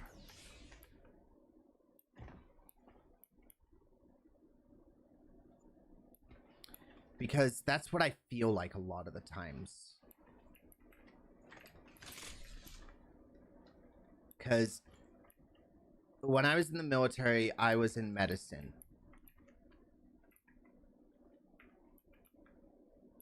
Cannon down for 60 and the ring's close by. Might be something good this way. Copy. And I've lost so many people already that I don't want people to feel that same pain, because it is pain. It hurts.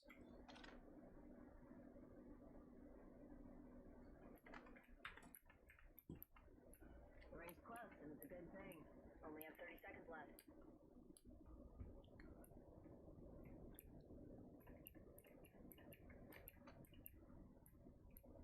Usually there's someone sitting up there.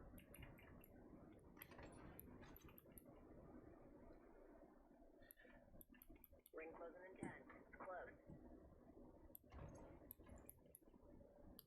We're gonna have to move. We can scan this area.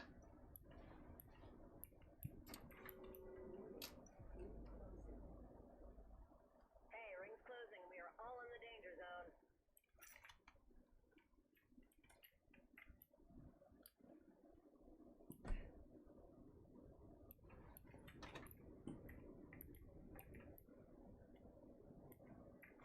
Care package being delivered. I would like to think so. Unfortunately, Don't I intercepted something at Mach 1? it feels like no, Here. Level 2. it's like nothing I've done has changed anything. Aimed at.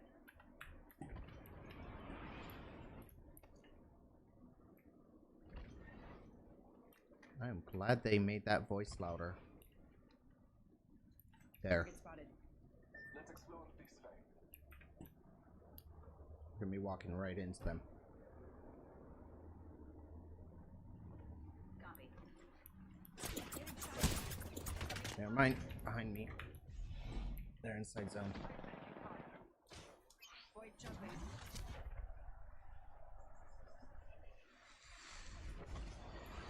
Yep. Follow the tunnel. Bogey over there. Recharging shield. Set the point. Recharging my shields.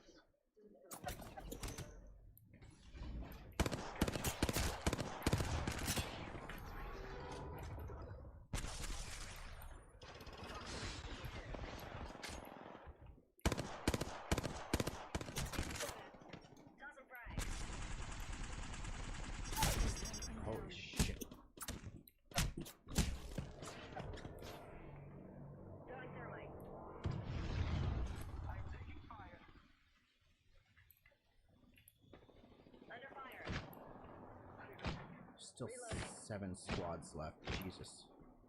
Yep, there's that team. Fox 3, sending the payload.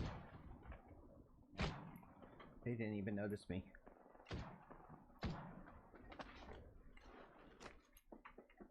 Contact with hostile. Charging on my shield. But yeah. I don't know. I love helping people. And of course they thirst me. But anyway, whatever. I want to help people. I want to help all people with mental health problems. Not just those from the military.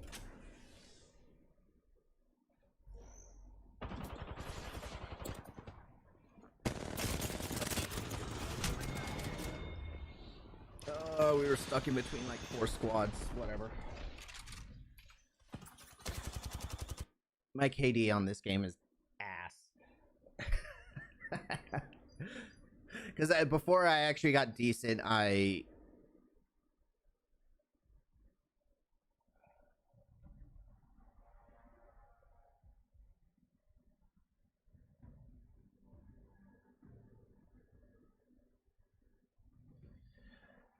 don't know.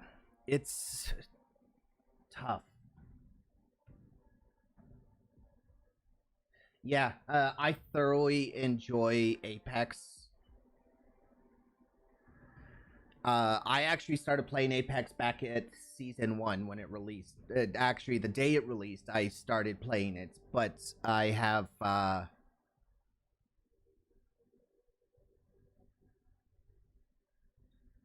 I fell off for a bit. For a couple of seasons. Due to... I started to get into the competitive ranked grind. And then... kept running into cheaters and everything. Now, this was long before they fully implemented their anti-cheats and everything, which they have now. So, but that doesn't mean that there are no cheaters. It's that they are very rare now. And they...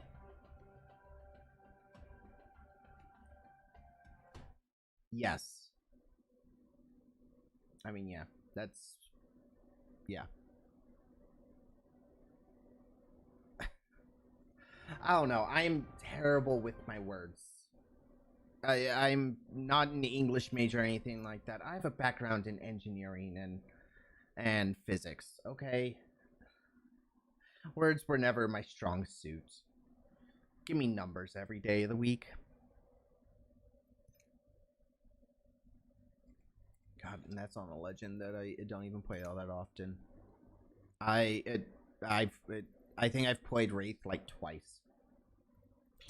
I'm not a fan of the way she plays. Yeah. I also have a background in IT. So. So. As you can see behind me, I don't know if you can tell what that is. That's actually a 3D printer back there. I actually own 2 of them, and I use them for prototyping when I come up with ideas. I create CAD models and stuff like that. Here, let me show you. And turn that on. So yeah. I use Autodesk and everything.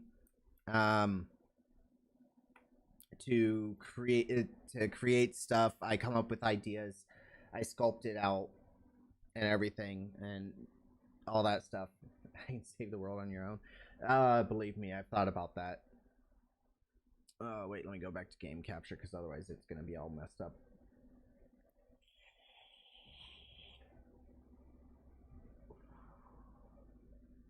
But yeah, I love building stuff. I love creating things to help people. I have scene designs and figured out a way to make them better when I was a kid. So what really got me interested in stuff is when I was a kid, I heard about what's called the pulse detonation engine, or PDE.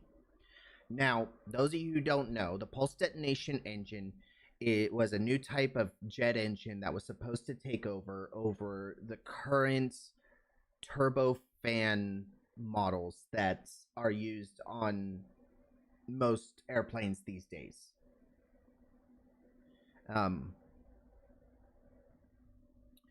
And the way pulse detonation works is that you have a tube, okay? Just a piece of pipe.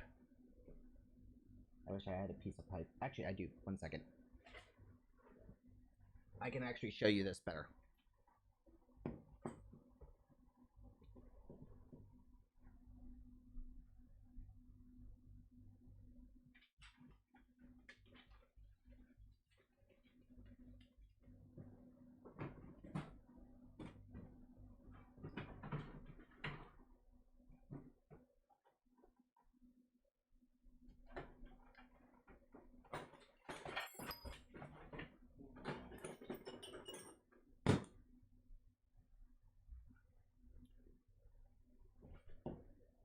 All right, so here we're gonna pull it off that. All right, so this is a pipe, not quite the one I was looking for, but whatever, this will work in terms of showing. So this pipe, one end, you have your exhaust with a nozzle on it, depending on what type you use.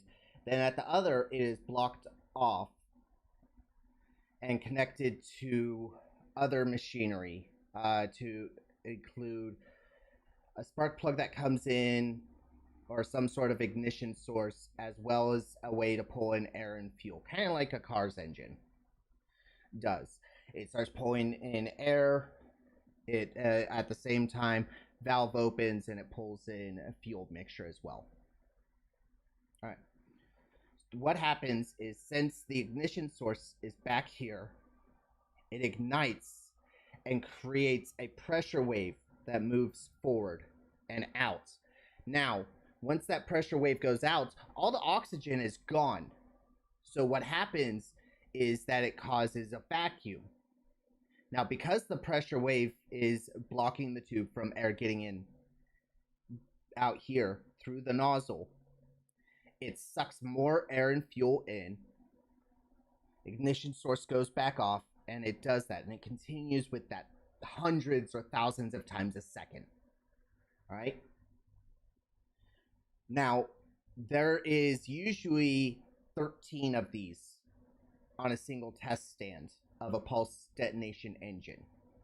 They all fire in a sequential order. Now, because they use so little fuel but produce so much force, they are more fuel efficient and produce more force than a normal turbine jet engine. So, what the military was hoping to do was to implement them onto not just fighter jets, but also as a way to phase out turbofan engines on passenger aircraft, like the 747 and such. It would mean that flights that normally took 14 hours would take like 10 or something like that. So you get to places a lot faster and a lot cheaper in theory. Unfortunately, there is one flaw. And that flaw was that the pulse detonation in theory is amazing. However, implementing it is the harder fact.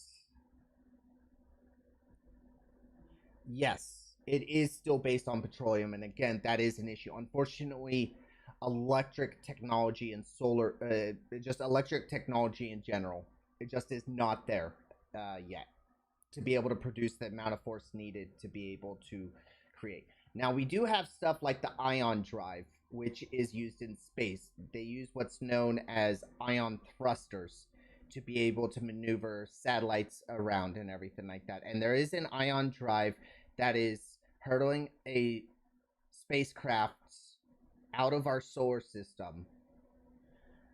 However, it takes about 50 to 75 years for that drive to reach maximum speed.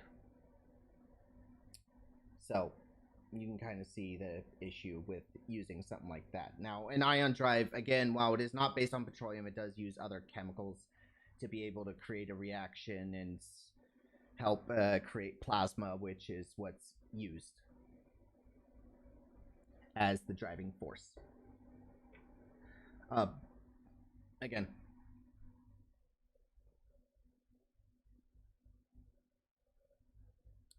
So free energy is impossible in terms of from a physics standpoint. Free energy, there is no such thing as free energy. Even electricity technically is not free energy. It is caused by nuclear explosions on the sun, which then produce light rays which come to Earth, which that we then capture and convert into electricity. So if you've heard the term nothing's a free lunch, yeah, nothing ever is. And in terms of using something like magnetic waves or something like that to be able to capture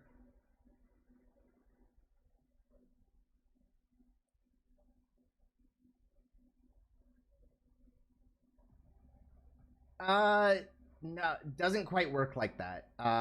So batteries are what's known as chemical storage device.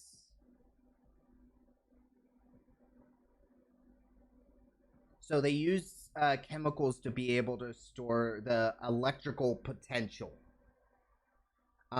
Whether you're talking about lead acid batteries, lithium polymer, matte glass batteries, which are a newer type of batteries, which they've started using in cars. I have one in my car. They're very expensive because they use specialized glass sheets that are coated in carbon on one side and another chemical and something else on the other. I'm not 100% sure how they're made. My ex-wife knows more about that because she's a mechanic that works on electric vehicles and cars all day, so I would have to get with her and figure all that stuff out. But in terms of like focusing rays onto like a reservoir of water and using that to power a steam engine, so what you just kind of described there is a closed loop system similar to what nuclear reactors use. All right, so hold on before everyone starts going off the rails and everything, okay? Hear me out. So nuclear power is generated by splitting apart atoms using enriched uranium fuel rods. Now, these fuel rods are uranium-236, okay? Actually, I think it's now plutonium something now. My atomic and nuclear physics is a little shaky.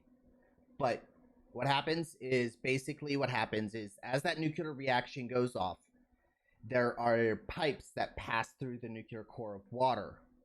Now that water gets superheated into steam, pushed or superheated, turned into steam, goes through a turbine and then back into condensers, it gets condensed back into water, and then goes back through the system again once it is cooled off. That's why you have those giant cooling towers on nuclear power plants. What they do is they cool the water. The steam you see coming off of it is water that is used to make it so that people can work in the area. as well as also water is a great way to keep down dust and stuff like that. But anyway, that's beside the point. The steam is not caused by the water that passes through the nuclear reactor. The water never touches the nuclear material. It is exposed to the heat of it, but it never touches it.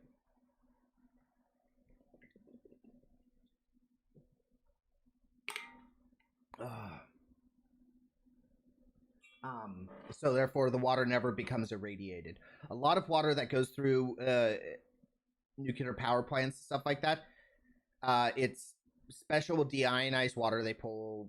They make it basically, if you were to take purified water, it's essentially the same thing with a couple of other things added into it so that they're able to use it for a longer period of time before having to add more in or whatever. Because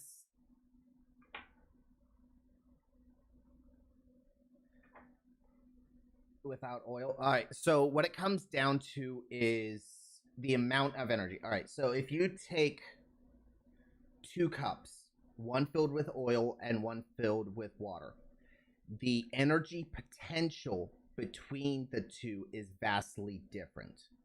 The energy potential of a cup of oil versus a cup of heated water, because you have to take into account oil can be refined, and all oil that is used. Okay, all crude oil that is taken out of the ground is then turned into various forms of gasoline. So they use all the oil. There are usually no byproducts. Well, technically there is, but that's called diesel. But that's something else altogether. Water, on the other hand, turning that into an energy source. So the sun is not unlimited. The sun will burn out in about 100 million years. Now, the sun you can power stuff with. However, the sun is not something that works 24/7. And our current battery technology is not good enough to be able to store large amounts of power for long periods of time.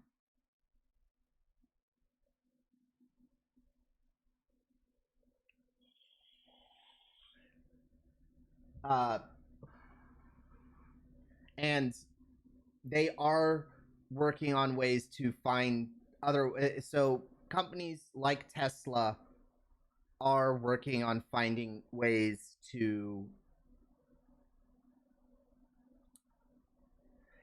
it's always shining on some part of the earth. Obviously the earth rotates, so therefore, the sun is not always shining on our portion of it. Day night cycles, etc. But at the same time, it comes down to not every day is a sunny day.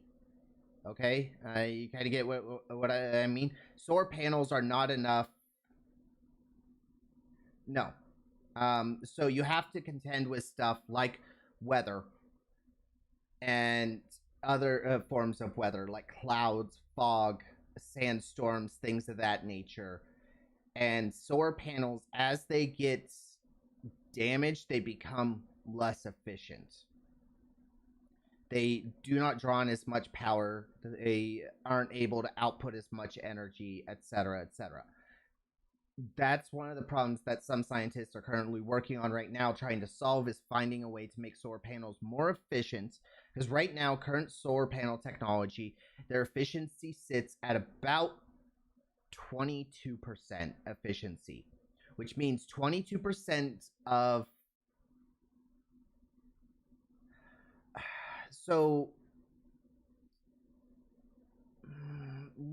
not quite, no, because that is also quite dangerous. So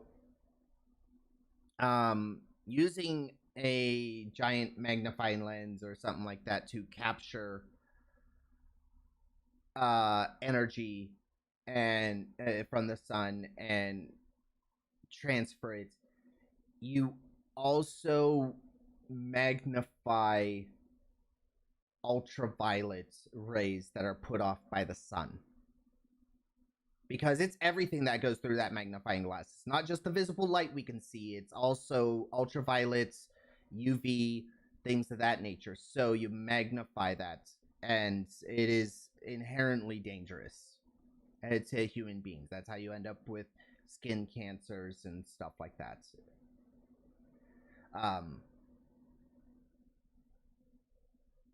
Then there's also, you have to maintain those systems somehow, which means anybody that goes near them, those areas would be so hot it would be impossible to get near, because you'd be focusing enough energy to be able to heat up the air around it to at least 200 degrees Fahrenheit.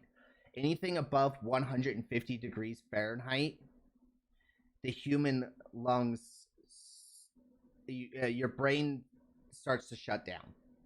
Hey, Elmer, you're coming here from YouTube. How are you doing? Welcome. Sorry, we're talking about lost subjects. I'm kind of I moved off my main subject for right now, just kind of taking a little bit of a break.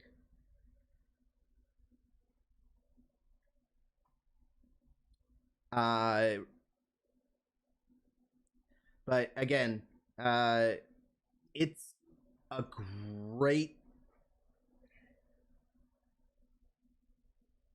So that's the problem, is the heated air would inherently start heating up more and more stuff around it. It doesn't stay in one area. It would continue to move out in a sequential,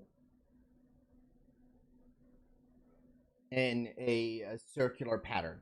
So if you've ever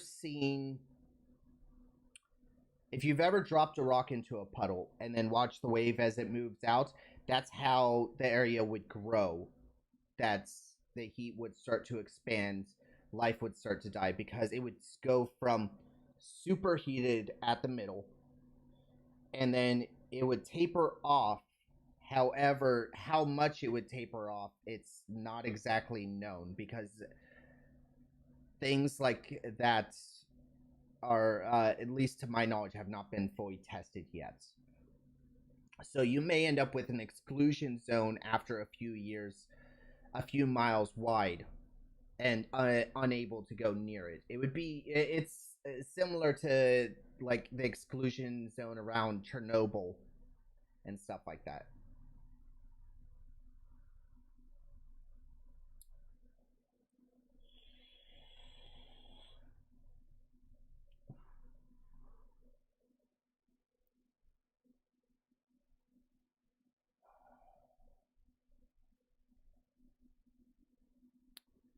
But anyway, and not a problem. I'm sorry, I'm terrible at teaching this stuff. It's all in my head rattling around. I know how it works and everything, just getting the words out are just tough.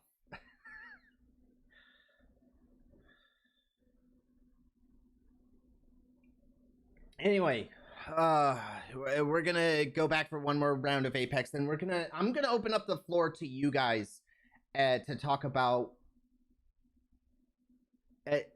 I'm gonna let you guys ask me questions about my military service and things like that. Anyway, thank you for the follow, Dinako.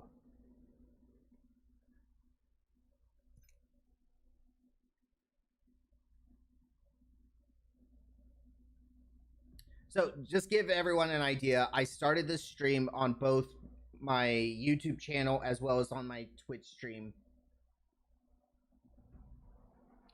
to be able to reach as large of an audience as I can about this issue that is not just plaguing myself, but millions of people out there.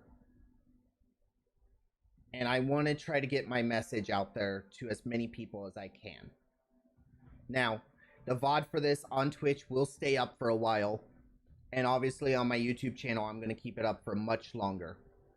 as well as I am also going to create a dedicated video that I will hopefully put up onto my YouTube channel as something permanent and positive that other people who are having issues can look forward to and look back on.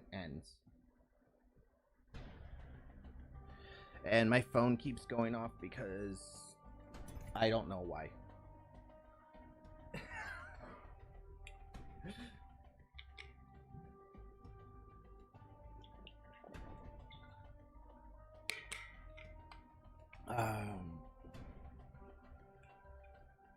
So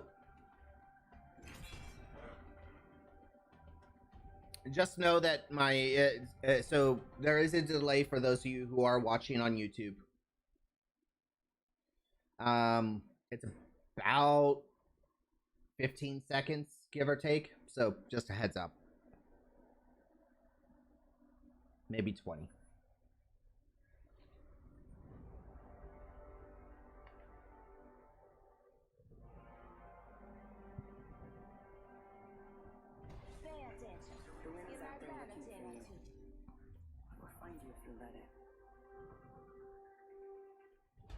But the Twitch rules. I'm not sure about that.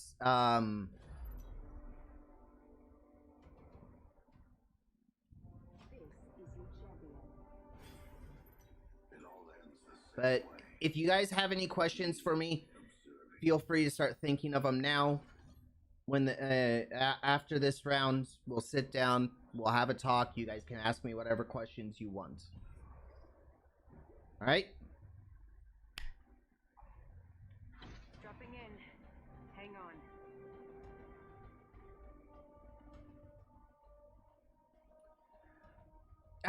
How am I a traitor?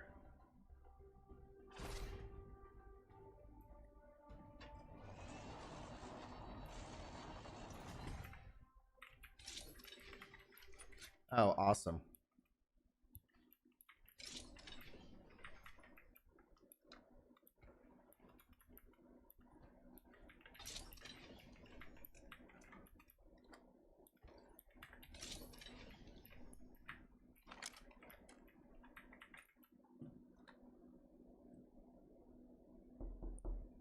Oh, god damn it. I swear to God, Damien, you're gonna give me a heart attack one of these days.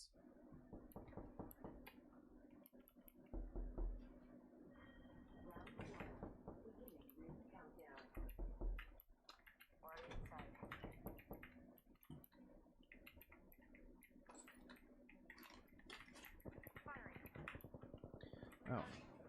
Enemy down.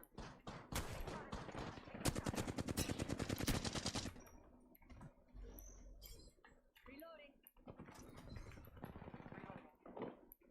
Killed an enemy.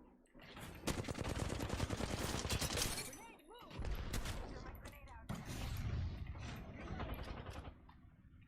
Strike out. God damn it, I didn't mean to do that as well.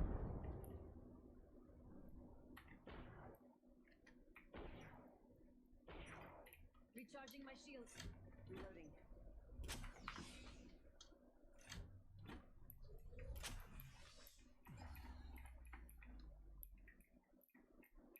Evo shield here.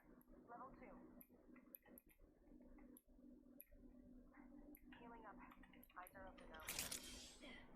Healing! Enemy over here.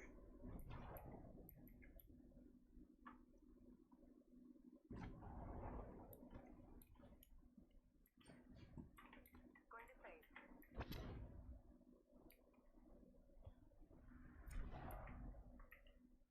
Helmet here. Level 2. Oh, wait, that scroll.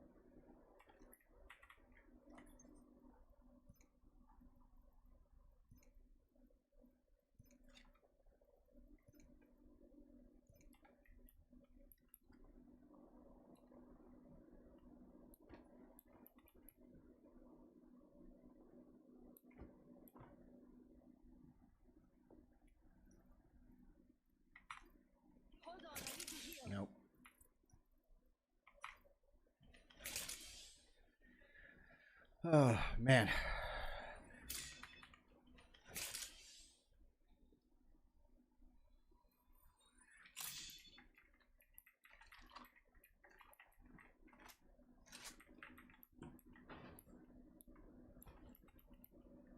Let's explore this.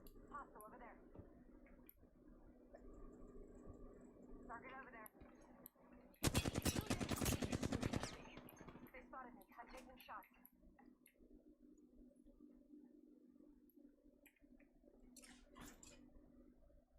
Tossing thermite. Contact with hostile. Frag out. Frag out.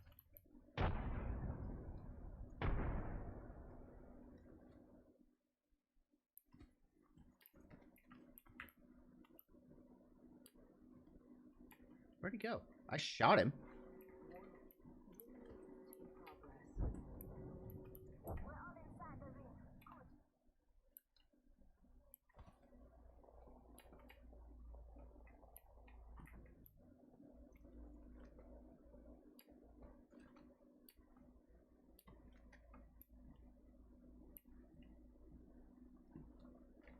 Y'all saw someone there too, right?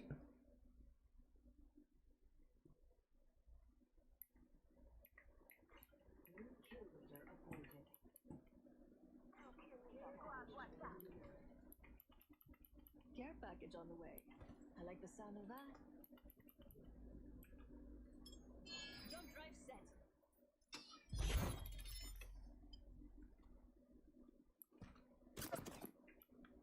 They spotted me. I'm taking shots.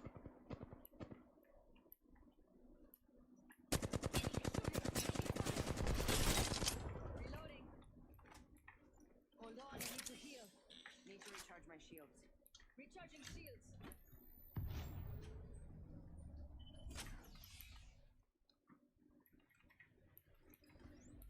Follow the tunnel. At the portal.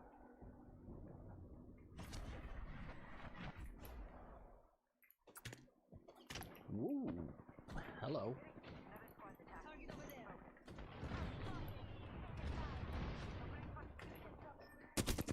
Camera's down. Reload. Avoided.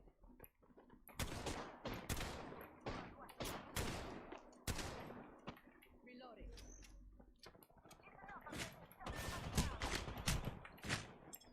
Jump drive out. Watching that spot.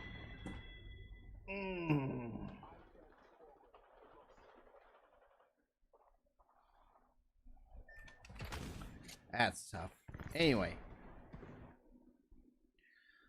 Whew.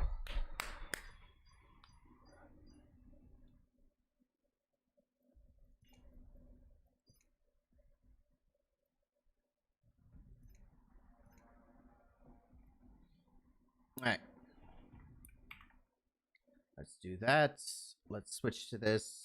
And let's turn back on some music. Alright.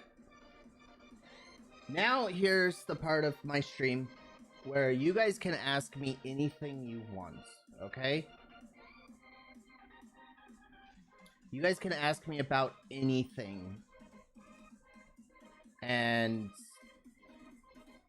you know, what it was like in the military, you know, any of that stuff. So I'm opening the floor to all questions.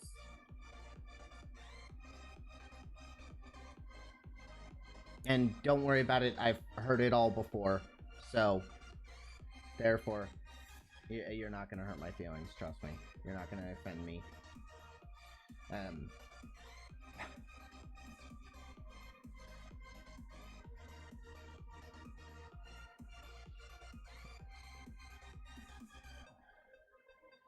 I know, this stream's been a little bit heavier of a stream than my usual just chatting ones.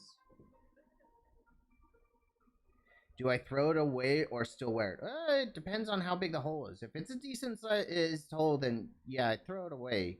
I mean, to be honest, most of the time if my underwear has holes in it, any sort of holes, then I start to throw it away.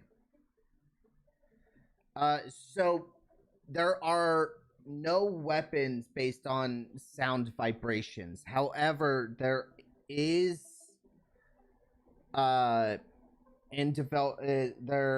are riot control methods using sound. Not so much weaponry. I didn't really so just because so while I did work with Redstone Arsenal a couple of times, worked with them develop on the development of body armor.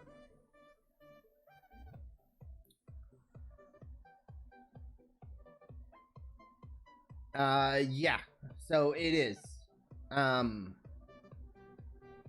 that's why the military has gone to more stuff being remote controlled or drone in nature and stuff like that, because a lot more people are able to do that.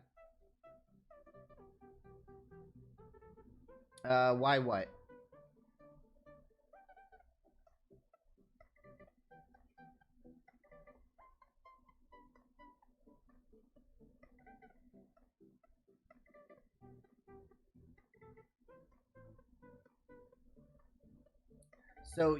So the problem with using sounds as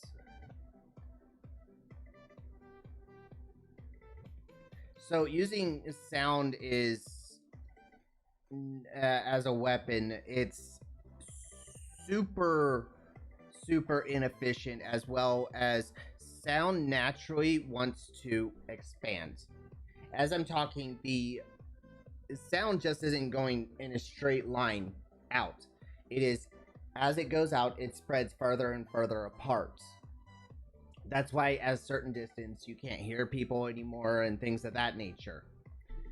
Because the sound waves have dissipated to the point that they are essentially non-existent. That's why things like what are they called? Directional microphones and stuff work, because they are microphones powerful enough to pick up those weak sound waves and to be able to tune in and to be able to actually pull them in so that you can turn them up to a normal listening level. So a lot of there's a lot of stuff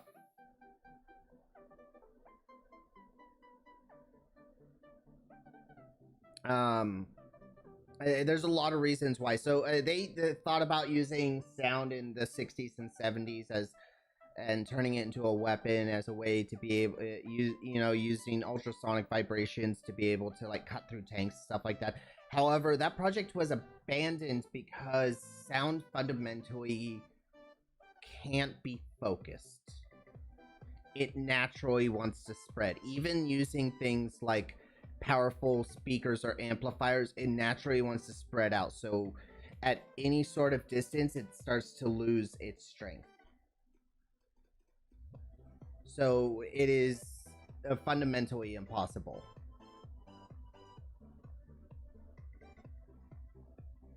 Come on, what other questions you got? Yeah, really, they did. I mean, during the 50s, they had the Star Wars project, which actually, so the Star Wars project was a good idea. It was something that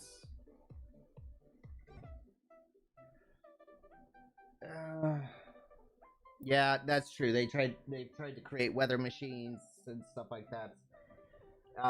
There was Project MK Ultra but that was something else. That was mind control, and that didn't work either. And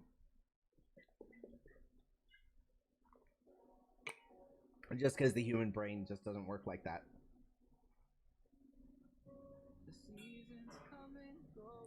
But yeah. Come on. What else you guys got for me? I know you guys have to have other questions for me.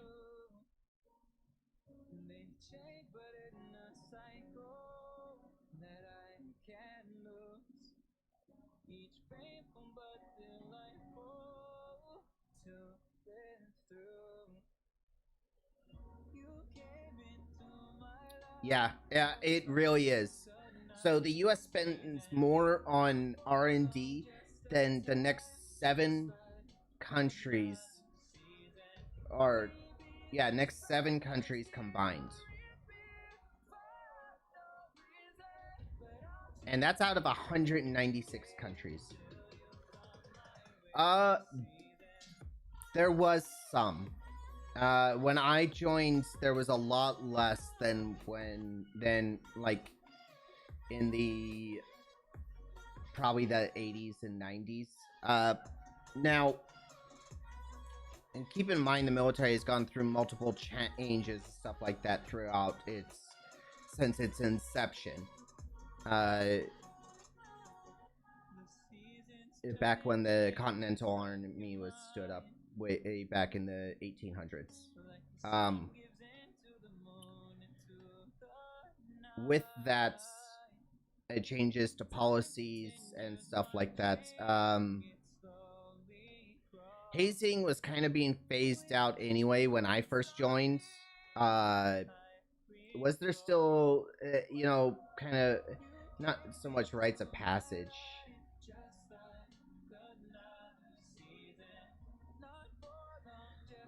I'm very close. I'm sitting at a 2.8, I think it is right now, Damien.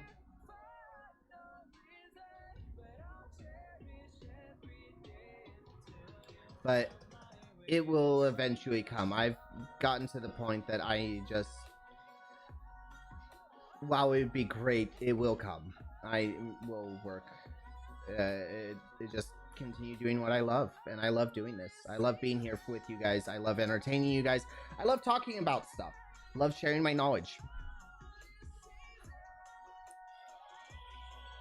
But anyway, back to your question, Dinako.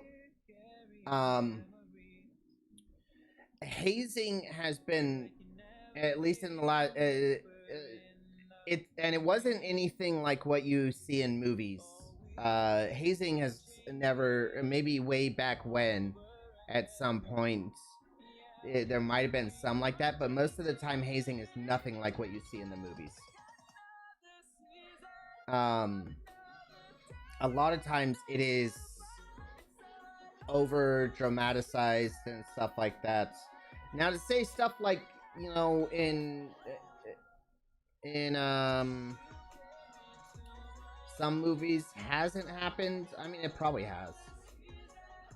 At least somewhere at some point in time, but it is what it is.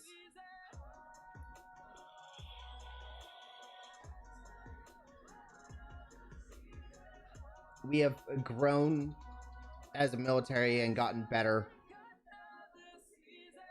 So, what other questions you guys got for me? Because I mean, I can answer quite a bit of stuff. I've been a part of a great many things.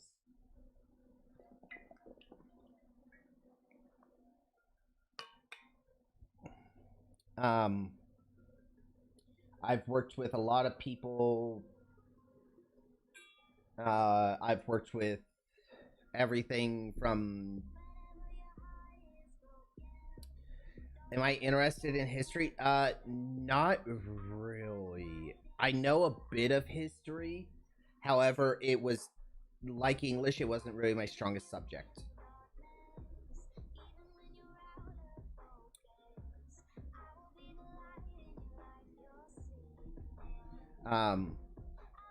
My strong subjects in school were obviously the sciences and math. So,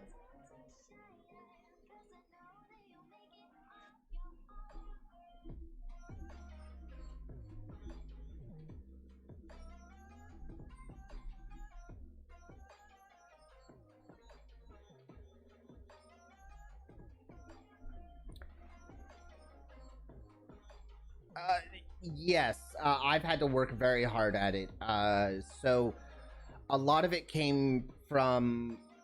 So this is going to give you a little bit of interesting background. So I took speech therapy when I was a kid because I went deaf at one point when I was a baby, and stop talking. So I had to have speech therapy to relearn how to talk. Along with that, I also had, when I got older, I took acting classes to help improve my speech and my diction and my enunciation and things of that nature, so that I am able to properly form sentences and stuff that are easier to understand. Just as a way to because I struggled with English so much when I was in school. So when I got older, was making some money, took classes, got better at it, you know. Improve yourself.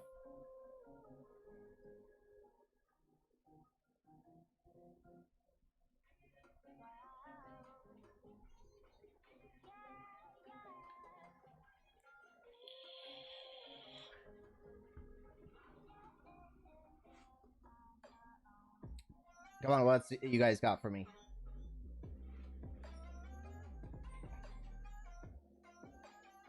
You guys can ask me science questions. You guys can ask me about what projects I'm currently working on. I've got a couple in the works right now in terms of like personal side projects and everything like that, as well as other stuff.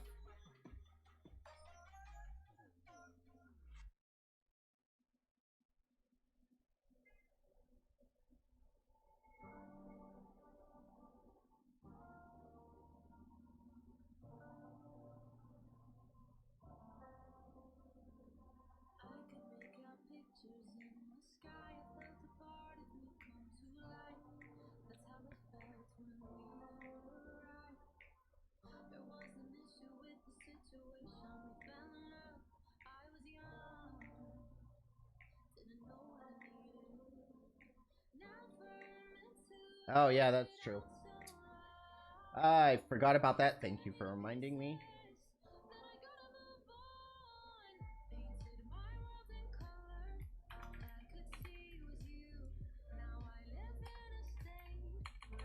See, this is why I need a full-time mod. So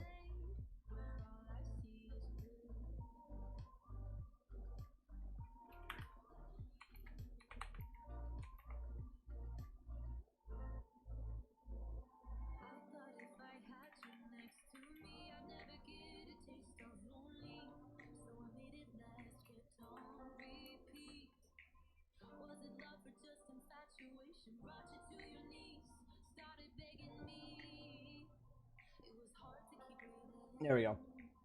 But anyway, please.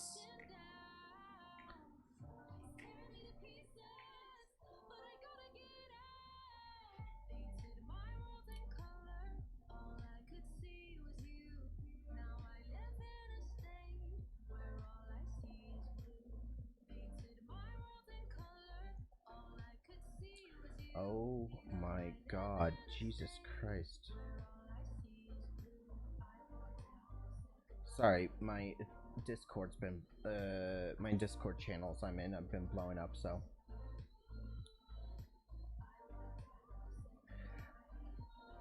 I kind of understand that. So when I was in kindergarten up until 4th grade, I struggled with math. I struggled with basic addition, subtraction, multiplication, everything like that.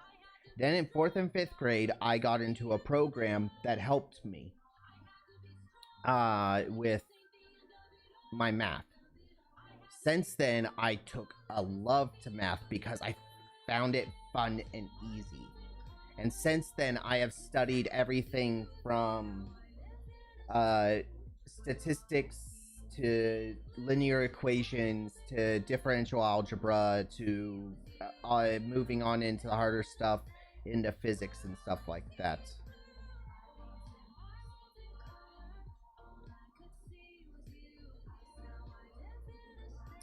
So the reason I talk about math and science interchangeably because they are basically married. You cannot have one without the other. Fundamentally, you cannot have science without math.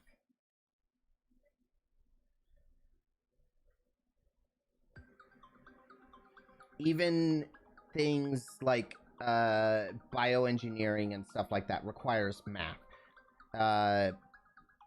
Even biomedical and everything. I had to do math when I was in medicine. I do a lot of math when you have to do a lot of math when you're in medicine.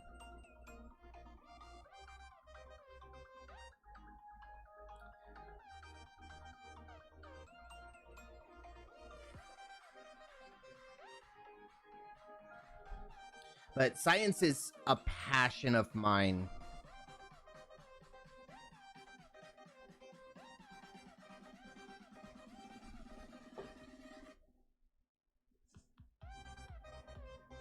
That has transcended many, many years.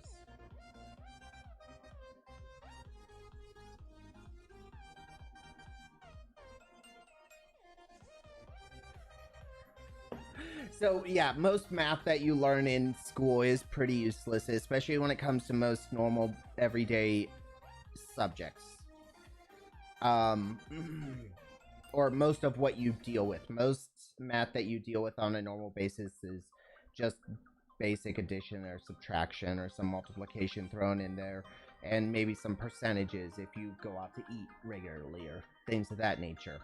You don't need to use statistics or probabilities to, you know, whenever you go to, like, the gas station or anything of that nature.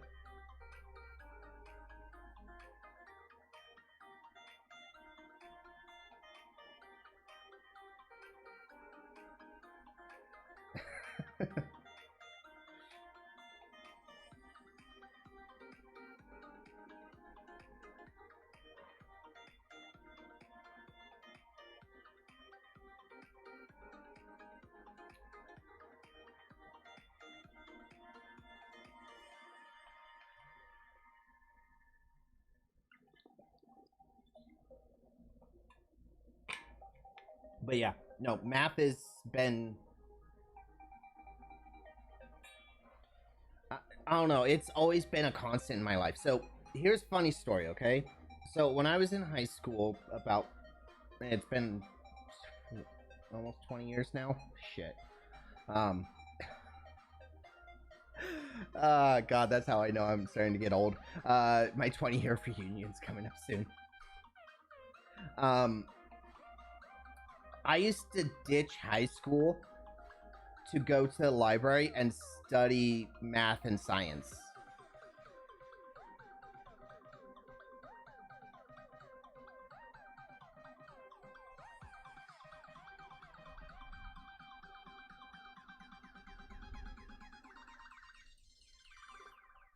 So I used to go and study, read about physics and math and everything, and I taught myself stuff like trig and calculus and statistics and the basics of quantum physics and engineering and stuff like that. And then the IT stuff that just came about from the fact that when I was in junior high, I was taking college programming classes at the time, and I've always had a love for computers and technology, and just kind of moved from there. Like I've always got some pretty new stuff in terms of phones and stuff like that. Like my phone, it's one of the Samsung Folds. I have decent computer setup, obviously.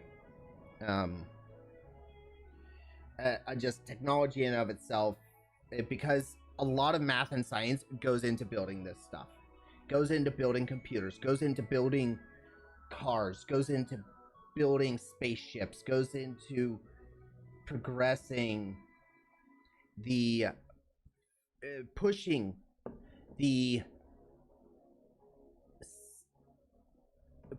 pushing the limits of what we know. Even stuff like creating a PlayStation 4, PlayStation 5 required someone to sit there and do the math and engineer out and make sure everything fit in the correct places, required someone to make sure that everything was developed properly so that everything connected and all that stuff. The world is run on math. You may not necessarily see it, but it is.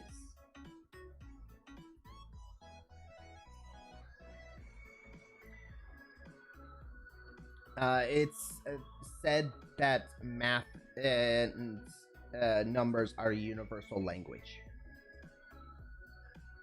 How even our counting system is not what it seems. Most of it's Greek. We've got Arabic in there. That's how we have the stuff that we have. That's how we have the number 0. That's how we have... then we have Greek philosophers like Pythagoras. You know, the Pythagorean theorem. I know, everyone's favorite thing to learn about in school. But yeah. Now, what other questions do you guys have for me? Come on. Out with them.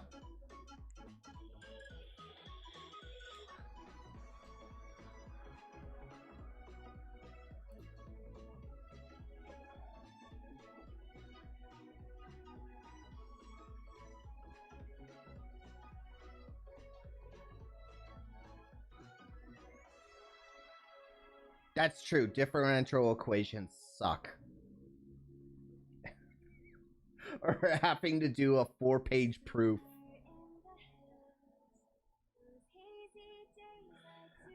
Trust me, I've done multiple page proofs and all sorts of other stuff.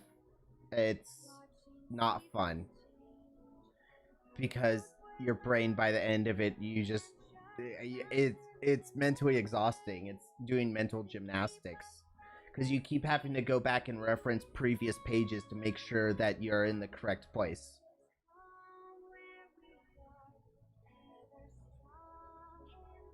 A lot of times at the higher math levels, what they do is they give you the answer and then tell you what's the question.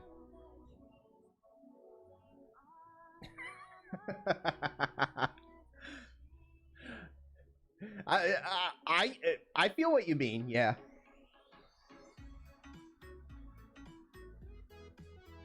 I've been like that too some days. I remember when I was studying for my statistics final exam.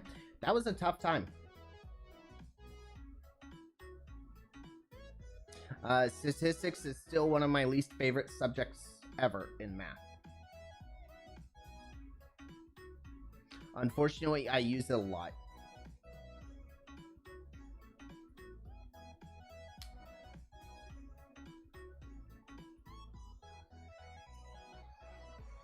See,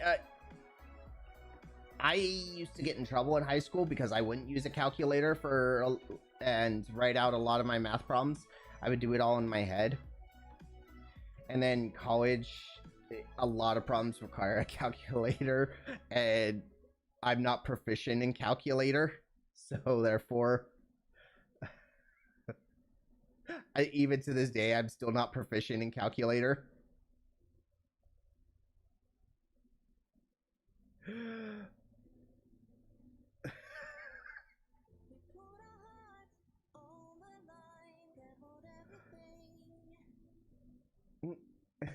Calculator is just one of those things. I just said I've never learned. I wish I could say I was kidding. I'm not. This is not a joke. I literally didn't start using a calculator until about a year into college.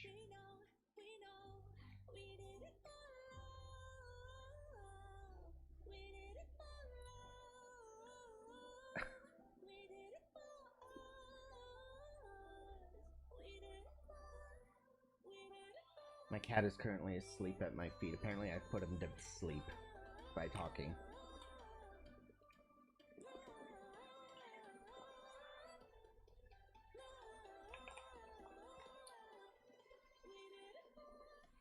I mean, math for me is one of those universal languages that my brain can speak it. I don't know. It's weird.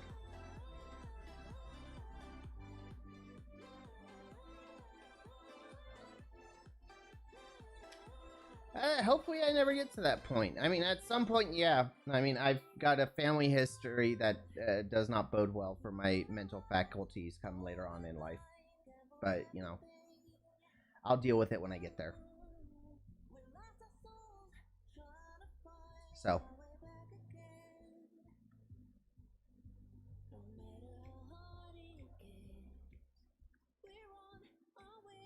To be honest, there are worse things to deal with.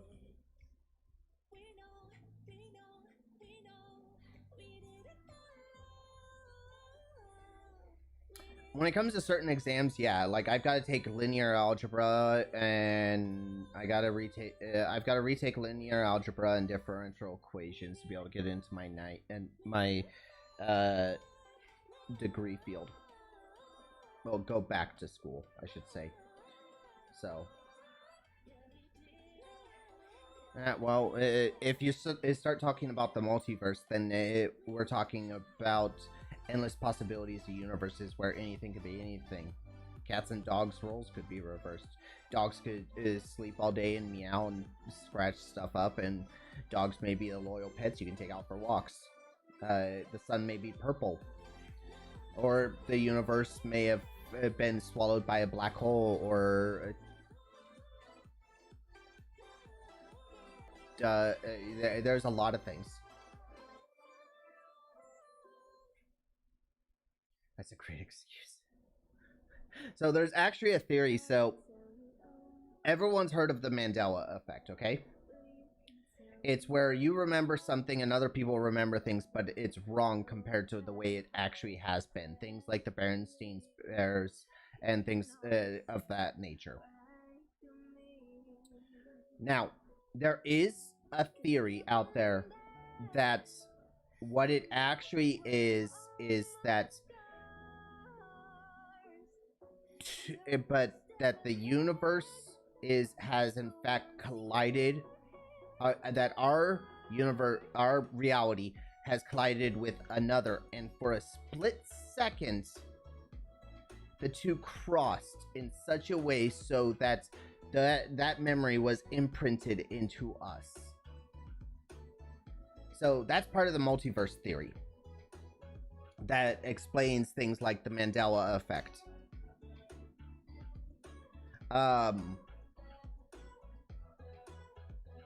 So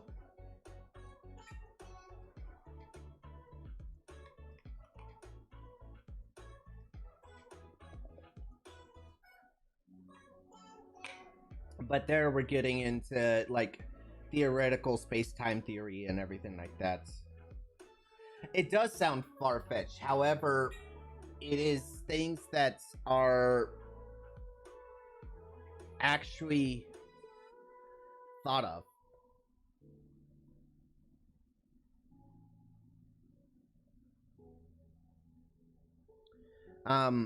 It's things that theoretical physicists and stuff like that actually try to figure out if it's possible or not. That's how black holes went from being a theoretical thing to now they have been actually pictured. And actually there was just an article I read the other day about how scientists actually were able to take a picture of 3 black holes colliding together,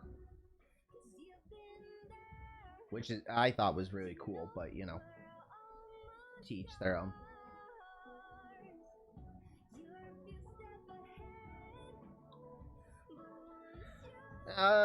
If it doesn't fit into the bounds of physics and everything, usually it's pretty easy to disprove in terms of the sciences. Oh, here's one common misconception a lot of people have, that antimatter, if someone could use it to create a bomb that could destroy the universe. Not the way it works. You would need a 1-to-1 ratio of antimatter to matter.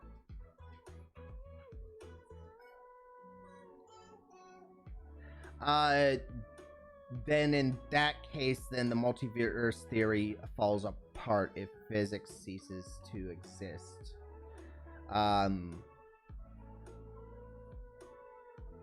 So, yeah. Because with the multiverse theory, you have the theory that, just like a tree, there are multiple, Einstein, Rosenberg bridges, theoretical wormholes that pass from from reality to reality. But if in one of those universes physics is not a thing, then the entire thing falls apart. Because then things do not behave the way that they are supposed to. And you lose control of everything.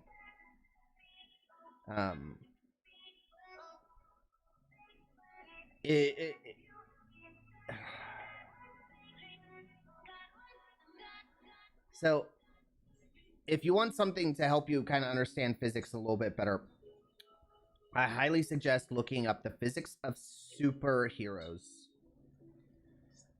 It's by a Harvard professor who literally took superheroes like Superman from the comic books way back in the day before he could fly and used them to explain physics theories and knowledge.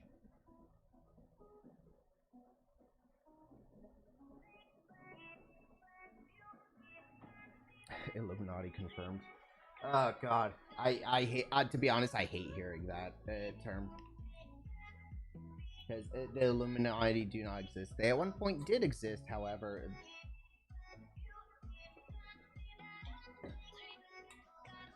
Now, does that mean there can't be a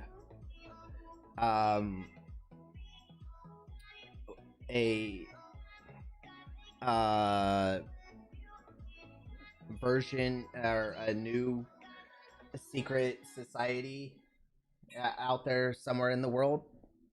No, that doesn't mean that. But, you know, you're an Illuminati. Yeah, well, prove it. Show up or shut up.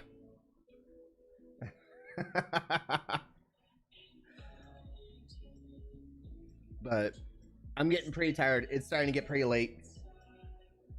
I have a lot of editing to do to be able to start actually getting videos outside of the VOD from this live stream over there. Is the Holy Emperor Bill Gates? Yeah, right.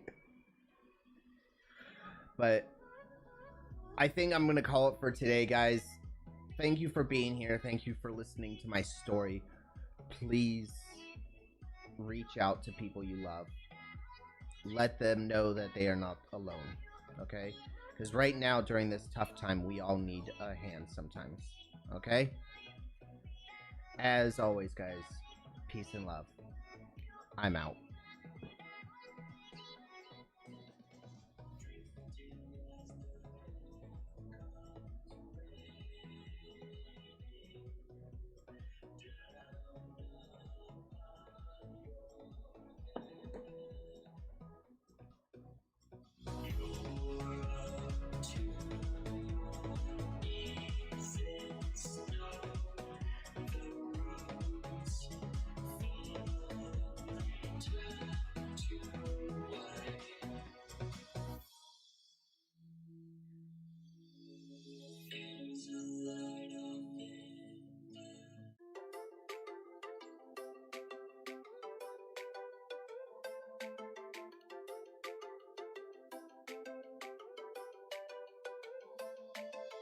We are hostages in the supersonic light, collecting